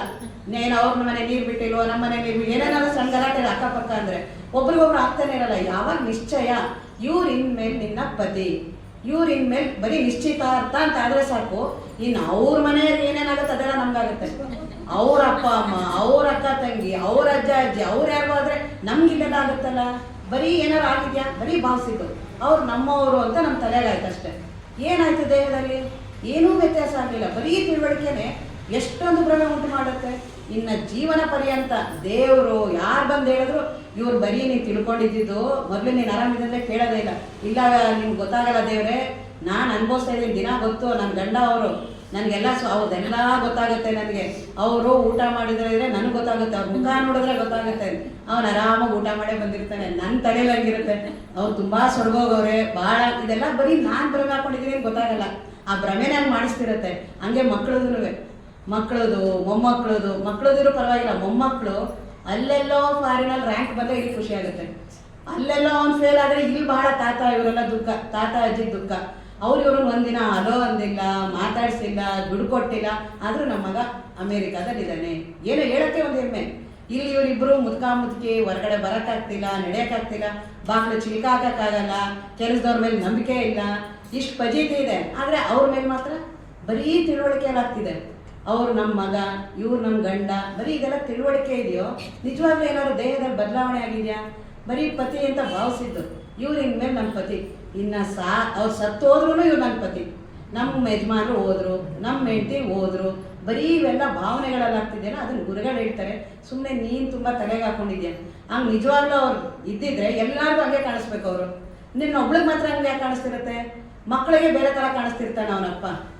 ನೀನೇ ಅಮ್ಮ ತುಂಬ ತಲೆ ಹಾಕೊಂಡಿದ್ದೆ ಬಿಡು ಅಂತಿರ್ತಾರೆ. ನಾವು ಇಲ್ಲ ನಿಂಗೆ ಗೊತ್ತಾಗಲ್ಲ, ನೀನು ನಾನು ಅವ್ರ ಜೊತೆ ಜೀವನ ಮಾಡಿದ್ರು ನನಗೆ ಭಾಳ ಅನುಭವ ಅಂತ ನಾನು ತುಂಬ ಹೇಳ್ತಿರ್ತೀನಿ. ಆದರೆ ಮಕ್ಕಳೇ ನಿಜ ಹೇಳ್ತಿರ್ತಾರೆ.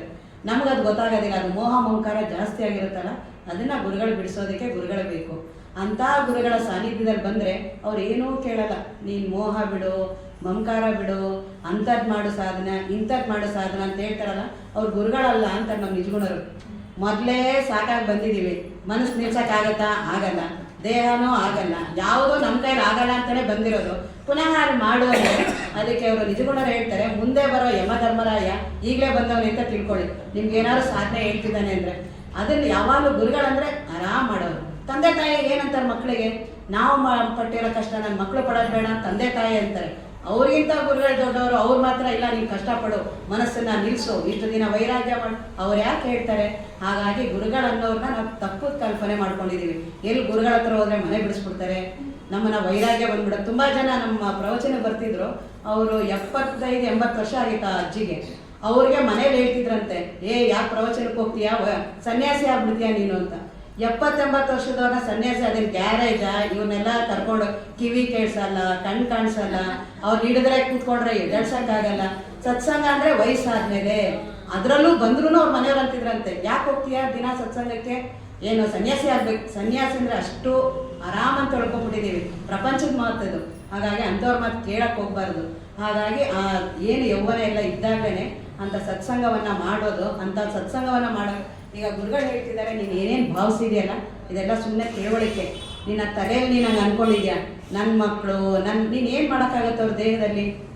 ಅವ್ರಿಗೆ ಹುಷಾರಿಲ್ಲ, ಅವ್ರಿಗೆ ಜ್ವರ ಬಂದರೆ ನೀನು ಅವ್ರ ಜ್ವರ ತಗೋತೀಯ? ಅವ್ರು ಊಟ ಮಾಡಿಲ್ಲ ಅಂದರೆ ನೀನು ಊಟ ಮಾಡಿದ್ರೆ ಹೊಟ್ಟೆ ತುಂಬುತ್ತಾ? ಅವ್ರ ಕರ್ಮಾಧೀನದಿಂದ ಅವರಿದ್ದಾರೆ. ನೀನು ಹೆಂಗೆ ನಿನ್ನ ಕರ್ಮಾಧೀನ, ನಿನ್ನ ಪ್ರಾರಬ್ಧ ಕರ್ಮದಿಂದ ನೀನು ಹೆಂಗೆ ಹುಟ್ಟಿದೆಯೋ ಹಂಗೆ ಅವ್ರ ಕರ್ಮಾಧೀನದಿಂದ ಅವ್ರು ಹುಟ್ಟಿರೋದು. ಮನೆಯಲ್ಲಿ ಎಲ್ಲರೂ ಹಾಗೆ ಇರೋದು. ಅದಕ್ಕೆ 5 ಜನ ಇದ್ರೆ 5 ರೀತಿ ಇರ್ತೀವಿ. ಒಂದೇ ತಾಯಿ ಮಕ್ಕಳು 4 ದಿಕ್ಕಲ್ಲಿ ಇರ್ತೀವಿ ಎಲ್ಲರೂ. ಒಬ್ರು ಒಂದು ರೀತಿ ಇರಲ್ಲ. ಯಾಕೆ? ಅವ್ರವ್ರ ಕರ್ಮಾಧೀನ, ಹುಟ್ಟು ಬಂದಿರೋದೇ ಆ ರೀತಿ. ಒಬ್ರಿಗೆ ಇಷ್ಟ ಆಗುತ್ತೆ, ಒಬ್ರಿಗೆ ಇಷ್ಟ, ಒಂದು ಯಾವ್ದು ಇಷ್ಟ ಇರುತ್ತೆ ಇನ್ನೊಬ್ರಿಗೆ ಇಷ್ಟ ಇಲ್ಲ, ಇನ್ನೊಬ್ರಿಗೆ ಇಷ್ಟ ಆಗೋದು ಇನ್ನೊಬ್ರಿಗೆ ಇಷ್ಟ ಆಗಲ್ಲ. ಆ ರೀತಿ ಎಲ್ಲರೂ ಪ್ರಾರಬ್ಧದಿಂದ ಇದ್ದೀವಿ. ನಾವು ಆದ್ರೆ ಏನು ಮಾಡ್ತೀವಿ, ಇಲ್ಲ ನಾನು ಹೇಳ್ದಂಗೆ ಕೇಳಬೇಕು, ನನ್ನ ಇಷ್ಟದಂಗೆ ಮಗ ಆಗಬೇಕು, ನನ್ನ ಇಷ್ಟದಂಗೆ ಮಕ್ಕಳು, ಅದೇ ದುಃಖ ಆಗೋದು. ಅದೇ ಈಗ ಸ್ವಲ್ಪ ತಿಳುವಳಿಕೆ ಬಂದರೆ ಎಲ್ಲ ಅವ್ರವರಿಂದ ಬಂದಿರೋದು, ಅವರ ಕರ್ಮದಿಂದ, ಇದರಿಂದ ಅವ್ರದ್ದೇನಿದು ಪ್ರಯತ್ನ ಮಾಡೋಣ, ಏನು ಅವ್ರಿಗೆ ಮಾಡಬೇಕಿತ್ತು ಮಾಡೋಣ. ಆದರೆ ಹಿಂಗೆ ಆಗಬೇಕು ಅಂತೀವಲ್ಲ, ಅದು ನನ್ನ ಸುಖ ದುಃಖ ಕಾರಣ ಆಗ್ತಿರೋದು. ಹಿಂಗೆ ಓದಬೇಕು, ಹಿಂಗೆ ನಂಬರ್ ತೆಗಿಬೇಕು, ಹಿಂಗೆ ಅವ್ರು ಮುಂದೆ ಆಗಬೇಕು, ಇಂಥವ್ರನ್ನೇ ಮದುವೆ ಆಗಬೇಕು, ಹಿಂಗೆ ಮದುವೆ ಆದಮೇಲೆ ನನ್ನ ಮಾತೇ ಕೇಳಬೇಕು, ಅವ್ರ ಮಾತು ಕೇಳಬಾರ್ದು. ಅದೆಲ್ಲ ಏನೇನಿದೆಯಲ್ಲ ಅದು ಸುಖ ದುಃಖ ಆಗ್ತಿರೋದು. ಅವ್ರು ಯಾರು ಸುಖ ದುಃಖ ಕೊಡ್ತಿಲ್ಲ. ಅವ್ರ ಬಗ್ಗೆ ನಾನು ಏನೇನು ಅಂದ್ಕೊಂಡಿದ್ದೀನಲ್ಲ, ಅಂದರೆ ಪ್ರಾಬ್ಲಮ್ ಯಾರು? ನಾನೇ. ಇದನ್ನು ತಿಳಿಸೋದೇ ಅಧ್ಯಾತ್ಮ. ಪ್ರಾಬ್ಲಮ್ ಎಲ್ಲೋ ಹೊರಗಡೆ ಇಲ್ಲ, ನೀನೇ ಪ್ರಾಬ್ಲಮ್ ಇದೆಯಲ್ಲ. ನಿನ್ನ ಭಾವನೆಗಳು, ನಿನ್ನ ತಿಳುವಳಿಕೆಗಳು ಏನೇನು ತಿಳ್ಕೊಂಡಿದೆಯಲ್ಲ, ಅದು ಏನಾಗಿದೆ, ನಾವು ಹುಟ್ಟಿರೋದೇ ಆ ರೀತಿ ಪರಿಸರದಲ್ಲಿ ಹುಟ್ಟಿರ್ತೀವಿ, ಅಂಥ ಜನದ ಸವಾಸನೆ ಮಾಡಿರ್ತೀವಿ, ಸುತ್ತಮುತ್ತ ಅಂಥವರೇ ಇರ್ತಾರೆ, ನಮಗೂ ಇಷ್ಟ ಆಗುತ್ತೆ ಅಂಥವ್ರನ್ನೇ ಹೋಗಿ ಮಾತಾಡ್ತಿರ್ತೀವಿ. ಆಗ ಮಾಡಿ ಬೆಳೆದು ಸತ್ಯ ಅನಿಸಿದೆ. ಹಾಗಾಗಿ ಈ ಸತ್ಸಂಗವನ್ನು ಮಾಡೋದು. ಹಾಗಾಗಿ ಆ ಗುರುಗಳ ಹತ್ರ ಬಂದರೆ ಅವ್ರು ಏನೂ ಸಾಧನೆ ಹೇಳಲ್ಲ, ಏನೂ ಆಗಿಲ್ಲ, ಏನೋ ತಲೆ ಕೆಡಿಸ್ಕೋಬೇಡ, ಏನಾಗಿದೆ ಅಂತ ಅನ್ಕೋತೀಯ, ಏನೂ ಆಗಿಲ್ಲ, ಆರಾಮಿರೋದು. ನಿನ್ಗೆ ಏನೋ ಆಗಿದೆಯಾ ಅಂತ ಸುಮ್ಮನೆ ಅಂದ್ಕೊಂಡಿದ್ಯಾ, ಸುಮ್ಮನೆ ಅವ್ರ ಪತಿ ಅಂತ ಭಾವಿಸ್ದೆ, ನೀನು ತಲೆಗೆ ಹಾಕೊಂಡಿದ್ಯಾ. ಅವ್ರ ದೇಹ ತಂದು ನಿನ್ನ ದೇಹದೊಳಗಡೆ ಅದೇನು ಅರ್ಧನಾರೀಶ್ವರ, ಅವೆಲ್ಲ ಕಥೆಗಳು, ಪುರಾಣ. ನಮ್ಮ ಅರ್ಧ ಅವ್ರ ಎಲ್ಲಿಂದ ಬರುತ್ತೆ? ಹಂಗಾರೆ ನಾವು ಅರ್ಧ ನೀರು ಕುಡಿದ್ರೆ ಅವ್ರಿಗೆ ಆಗಬೇಕು, ಅವೆಲ್ಲ ಆಗುತ್ತೆ. ಸುಮ್ಮನೆ ಪುರಾಣ ಕಥೆಗಳು. ಅವ್ರು ಏನೋ ಒಂದಲ್ಲಿ ಉದ್ದೇಶ ಇರುತ್ತೆ, ಹೇಳಬೇಕಾಗಿರುತ್ತೆ, ಹೇಳಿರ್ತಾರೆ. ಹಾಗಾಗಿ ಎಲ್ಲರೂ ಸ್ವತಂತ್ರವಾಗಿ ಬಂದಿದ್ದೀವಿ, ಎಲ್ಲರೂ ದೇವನನ್ನು ಅನುಭವಿಸೋದಕ್ಕೆ. ಅದು ತುಂಬ ಮುಖ್ಯ. ಬದುಕು ಯಾವಾಗ ಬೇಕಾದ್ರೂ ಹೋಗ್ಬೋದು. ಅದು ಯಾರ ಮೇಲೆ ಎಂಥ ಮಹಾತ್ಮರು, ಕೃಷ್ಣ ಪರಮಾತ್ಮ ಅವ್ರ ಕೈಲೇ ಇಲ್ಲ. ಅವ್ರ ಜೀವನನೇ ಅವ್ರಿಗಿಂತನೂ ನಾವು ಬಹಳ ಬಲಶಾಲಿ ಅಂತ ಇಲ್ಲ, ಅವ್ರಿಗೆ ಗೊತ್ತಾಗಲಿಲ್ಲ ನಾನು ಸಂಸಾರ ಚೆನ್ನಾಗಿ ಮಾಡ್ತೀನಿ ಅಂತ. ನನ್ನ ಮಕ್ಕಳು ನಾನು ಹೇಳ್ದಂಗೆ ಕೇಳಿಟ್ಕೋತೀನಿ. ಅವರಿಗೆ ಅಷ್ಟು ಜನ, ಎಷ್ಟು ಸಾವಿರ ಜನ ಮಕ್ಕಳು ಅವರಿಗೆ, ಅಷ್ಟು ಒಬ್ಬರು ಮಾತು ಕೇಳಲಿಲ್ಲ. ಎಲ್ಲರೂ ಕುಡಿದು ಬಡಿದು ಹೊಡೆದಾಡಿ ಸತ್ತೋದು. ಯಾರು? ಅವತಾರ ಪುರುಷ ಶ್ರೀಕೃಷ್ಣ ಪರಮಾತ್ಮನ ಜೀವನನೇ ಹಂಗಿದೆ. ಅವ್ರ ದೇಹ ಬಿಡಬೇಕಾದ್ರೆ ಹೇಗಿತ್ತು ಜೀವನ? ಅವ್ರು ಎಲ್ಲೋ ಅನಾಥವಾಗಿ, ಅವ್ರಿಗಿಂತನೂ ಅದನ್ನೆಲ್ಲ ನೋಡಬೇಕು ಒಂದು ಸ್ವಲ್ಪ. ತುಂಬ ಅದಕ್ಕೆ ತಲೆಗೆ ಹಾಕೋಬಾರ್ದು ಸಂಸಾರವನ್ನು. ಅದು ಇರೋದೇ ಹಾಗೆ. ಅದು ಸಂಸಾರ ಅಂದ್ರೇ ಅದು ಇರೋದು, ಅದ್ರ ಶಬ್ದನೇ ಹಂಗೆ. ಅದು ಆ ಸಂಸಾರ ಅಂದರೆ ಬದಲಾವಣೆ ಆಗೋದು, ಅದು ಸ್ವಭಾವ, ಅದ್ರ ಸ್ವಭಾವನೇ ಬದಲಾವಣೆ ಆಗೋದು. ನಾವು ಬದಲಾವಣೆ ಆಗಿದ್ದೀವಿ, ಅವರೆಲ್ಲರಲ್ಲ ನಾವು ಆಗಿದ್ದೀವಿ. ಹುಟ್ಟುತ್ತಾ ಇದ್ದಾಗೇನೆ ಬರೀ ತೊಟ್ಲಲ್ಲೇ ಇದ್ದೀವ ನಾವು. ಏನು ದೊಡ್ಡವರಾದ್ವಿ, ಕಾಲೇಜ್ಗೆ ಹೋದ್ವಿ, ಬೇರೆ ಬಂದ್ವಿ, ಅಪ್ಪ ಅಮ್ಮನ ಜೊತೆ ಹೋದ್ವಿ, ಅವ್ರು ಬಿಟ್ವಿ, ಮದುವೆ ಆದ್ವಿ, ಮಕ್ಕಳು ಅಂತೀವಿ. ನಾವು ಹಂಗೆ ಅವರು ಆಗ್ತಾರೆ ಎದುರುಗಡೆ ಇರೋರು. ನಾವು ಅವ್ರು ಮಾತ್ರ ಆಗಬಾರ್ದು ಬದಲಾವಣೆ ಅಂತಂದರೆ ಹಿಂಗೆ. ಜಗತ್ತಿರೋದೇ ಹಂಗೆ, ಯಾರು ಬರಲಿ ಬಿಡಲಿ ಈ ನಿಯಮ ನಡೆಯೋದೆ. ಅದನ್ನು ಯಾರು ತಿಳ್ಕೊತಾರೆ ಅವ್ರು ಆರಾಮಿರ್ತೀವಿ. ತಿಳ್ಕೊಳ್ಳಿಲ್ಲ ಹಿಂಗೆ ಆಗಬೇಕು ಅಂತೀವಿ, ದುಃಖಿ ಆಗ್ತೀವಿ. ಆ ಗುರುಗಳ ಹತ್ರ ಬಂದಾಗ ಅವ್ರು ಇದನ್ನೇ ಹೇಳೋದು, ಏನು ಅಂಥದ್ದೇನೂ ಆಗಿಲ್ಲ, ಸುಮ್ಮನೆ ಭಾಳ ತಲೆಗೆ ಹಾಕೊಂಡಿದ್ರೆ ಸ್ವಲ್ಪ ಕಡಿಮೆ ಮಾಡ್ಕೋ ಅಷ್ಟೇ, ಆರಾಮಾಗಿ ಏನು ಗುರುಗಳು ಹೇಳ್ತಾರಲ್ಲ ಅದನ್ನು ಕೇಳು. ಅದಕ್ಕಾಗಿ ಏನಾದ್ರು ತುಂಬ ಕಠಿಣ ಸಾಧನೆ ಮಾಡಬೇಕಾಗಿ ಏನೂ ಬೇಡ. ಯಾರು ಗುರುಗಳಿರ್ತಾರೋ ಅವರು ನಿನ್ನನ್ನು ಅರ್ಪಿಸ್ಕೋ. ಅದನ್ನು ಕಬೀರು ಚೆನ್ನಾಗಿ ಹೇಳ್ತಾರೆ, ಶಿಷ್ಯನೆಂದರೆ ಇಂತಿರಬೇಕು, ಎಲ್ಲವನ್ನರ್ಪಿಸಬೇಕು, ಗುರುವೆಂದರೆ ಇಂತಿರಬೇಕು, ಎಲ್ಲವ ಬಿಡಬೇಕು. ನಾವು ಮೊದಲು ಗುರುಗಳನ್ನ ಬೇಗ ಜಡ್ಜ್ ಮಾಡ್ತೀವಿ. ಗುರುಗಳೇನು ಬಿಟ್ಟ ಇಲ್ವಲ್ಲ, ಅವ್ರೇನು ಇಲ್ವಲ್ಲ, ಅವ್ರ ಗುರುಗಳು. ಮೊದಲು ನೀ ಶಿಷ್ಯ ಆಗಿದ್ಯಾ, ನೀನೆಲ್ಲವನ್ನು ಅರ್ಪಿಸಿದ್ಯಾ, ನೀನು ಅರ್ಪಿಸಿದ್ಯಾ ಅಂತ ಗುರುಗಳೇ ಸಿಗೋದು. ಪ್ರಕೃತಿಯಲ್ಲಿ ಎಲ್ಲೂ ಮೋಸ ಆಗಿಲ್ಲ. ಒಂದು ಇರುವೆನ ಯಾರೂ ಮೋಸ ಮಾಡೋಕ್ಕಾಗಲ್ಲ. ರವೆನ ತಂದಿಟ್ಟು ಸಕ್ಕರೆ ಅಂತ ಅದಕ್ಕೆ ಮೋಸ ಮಾಡಿ ಆಗುತ್ತಾ? ಅದೇ ಇರುವೆನೇ ಆಗಲ್ಲ. ಇನ್ನು ದೇವ್ರನ್ನ ಪಡಿತೀನಿ ಅನ್ನೋ ಶಿಷ್ಯನಿಗೆ ಹೆಂಗೆ ಸುಳ್ಳು ಗುರುಗಳು ಸಿಗ್ತಾರೆ? ಕೆಡುಕರನ್ನು ನಾ ಹುಡುಕುತ್ತಾ ಹೊರಟೆ, ಕೆಡುಕರಾರು ಸಿಗಲಿಲ್ಲ. ನನ್ನೆಯ ಮನವನ್ನು ನಾನೇ ನೋಡೆ, ನನಗಿಂತ ಕೆಡುಕರಿಲ್ಲ. ನಾನೇ ಇರ್ತೀನಿ, ಅದಕ್ಕೆ ನನಗೆ ಹೆಂಗೆ ಬೇಕು ಹಂಗೆ ಗುರುಗಳು ಸಿಗ್ತಿರ್ತಾರೆ. ಅದು ಸುಮ್ಮನೆ ಗುರುಗಳ ಮೇಲೆ, ಅವ್ರ ಮೇಲೆ, ಇವ್ರ ಮೇಲೆ, ಇಂಥ ಗುರುಗಳವರು ಇಂಥ ಗುರುಗಳವ್ರು ಹಿಂಗೆ ಅಂದು ಕೊನೆಗೆ ಒಂದಿನ ಹೊರಟೋಗ್ತೀವಿ. ಎಲ್ಲಿ ಹೋಗ್ತೀವೋ ಏನಾಗ್ತೀವಿ ಒಂದೂ ಕತೆ ಗೊತ್ತಿಲ್ಲ. ಹಾಗಾಗಿ ಮೊದಲು ನಾನು ದೇವರನ್ನ ಪಡಿಬೇಕು, ದೇವರ ಸಾಕ್ಷಾತ್ಕಾರ ಪಡಿಬೇಕು ಅಂತ ಯಾರು ಇರ್ತಾರೋ ಅವರಿಗೆ ಒಳ್ಳೆಯ ಗುರುಗಳು, ಅಂಥ ಗುರುಗಳೇ ಸಿಗ್ತಾರೆ. ಬ್ರಹ್ಮಜ್ಞಾನಿಯ ಗುರುಗಳೇ ಸಿಗ್ತಾರೆ.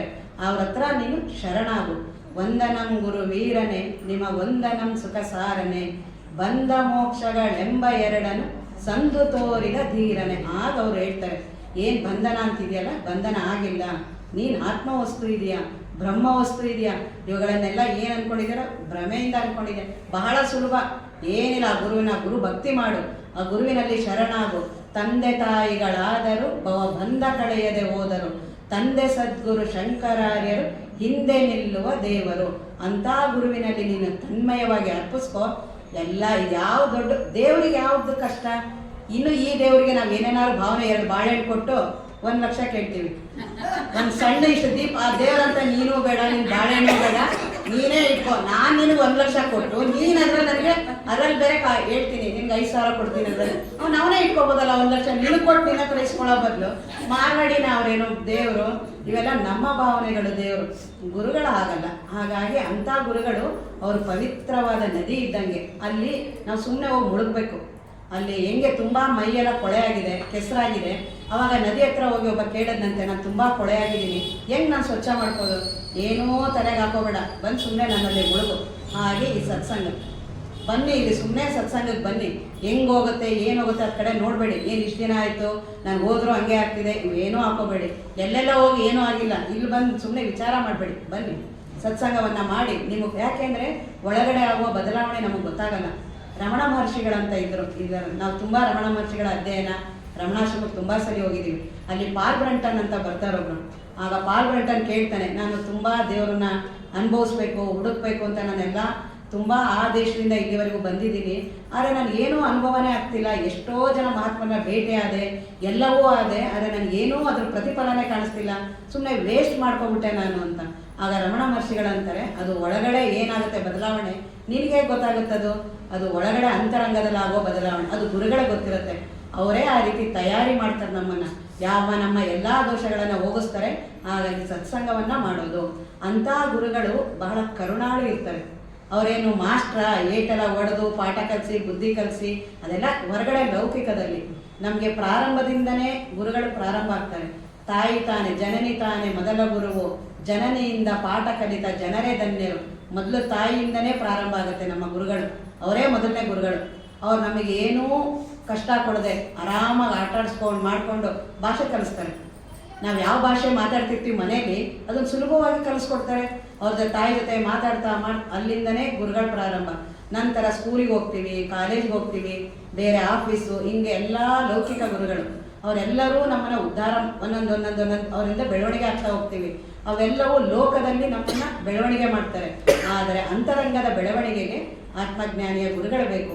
ಅವುಗಳನ್ನೆಲ್ಲ ಮಾಡಿದ್ರೂ ಯಾಕೋ ಮನಸ್ಸಿನ ಯಾವ ಸುಖ ದುಃಖಗಳು ಹೋಗಲ್ಲ. ಎಷ್ಟೇ ನಾನೆಲ್ಲವನ್ನು ಪೂಜೆ ಪುನಸ್ಕಾರ ಮಾಡಿದೆ, ಸಾಧನೆಗಳನ್ನು ಮಾಡ್ತಿದ್ದೀನಿ, ಏನೇ ಮಾಡ್ತಿದ್ದೀನಿ, ಯಾವುದೂ ದುಃಖ ಹೋಗ್ತಿಲ್ವಲ್ಲ ಅಂದರೆ ಗುರುಗಳ ಭೇಟಿ ಆಗುತ್ತಲ್ಲ, ಆ ಗುರುಗಳ ಹತ್ರ ಬಂದಾಗ ಅವರು ಉಪದೇಶ ಮಾಡ್ತಾರಲ್ಲ, ಅದೇ ಶ್ರೀ ಗುರು ವಚನದಿಂದ ಅಧಿಕ ಸುದೆಯುಂಟೆ. ಅಂಥ ಗುರುಗಳು ಬಹಳ ಕರುಣಾಳು ಇರ್ತಾರೆ. ಬಹಳ ದೊಡ್ಡವರು ಅಂದರೆ ದೊಡ್ಡವರು. ಅವ್ರು ಯಾವುದೂ ನೋಡಲ್ಲ, ನೀನು ಇಂಥ ಜಾತಿಯವನು ಇಂಥವನು, ಬಹಳ ದೊಡ್ಡ ಸಾಧನೆ ಇನ್ನೂ ತುಂಬ ಓದ್ಕೊ ಬಂದಿರ್ತಾರಲ್ಲ ಅವ್ರನ್ನೇ ನಿರ್ಲಕ್ಷ್ಯ ಮಾಡ್ತಾರೆ. ಏನು ಓದಿರಲ್ಲ ಗೊತ್ತಿರಲ್ವಲ್ಲ, ಅವರು ಬಹಳ ಪ್ರೀತಿ ಮಾಡ್ತಾರೆ. ಅದಕ್ಕೆ ಬಹಳ ಚೆನ್ನಾಗಿರುವ ಉದಾಹರಣೆ, ರಾಮಕೃಷ್ಣ ಪರಮಹಂಸರ ಹತ್ರ ಒಬ್ಬ ಲಾಟು ಅಂತ ಇದ್ರು. ಆ ಲಾಟು ಅನ್ನೋನು ಬಹಳ ಬಿಹಾರ, ಆಗಿನ ಕಾಲದಲ್ಲಿ ಬಿಹಾರ ಇತ್ತಲ್ಲ, ಅಲ್ಲಿ ಅವನು ಜೀತದಾಳು.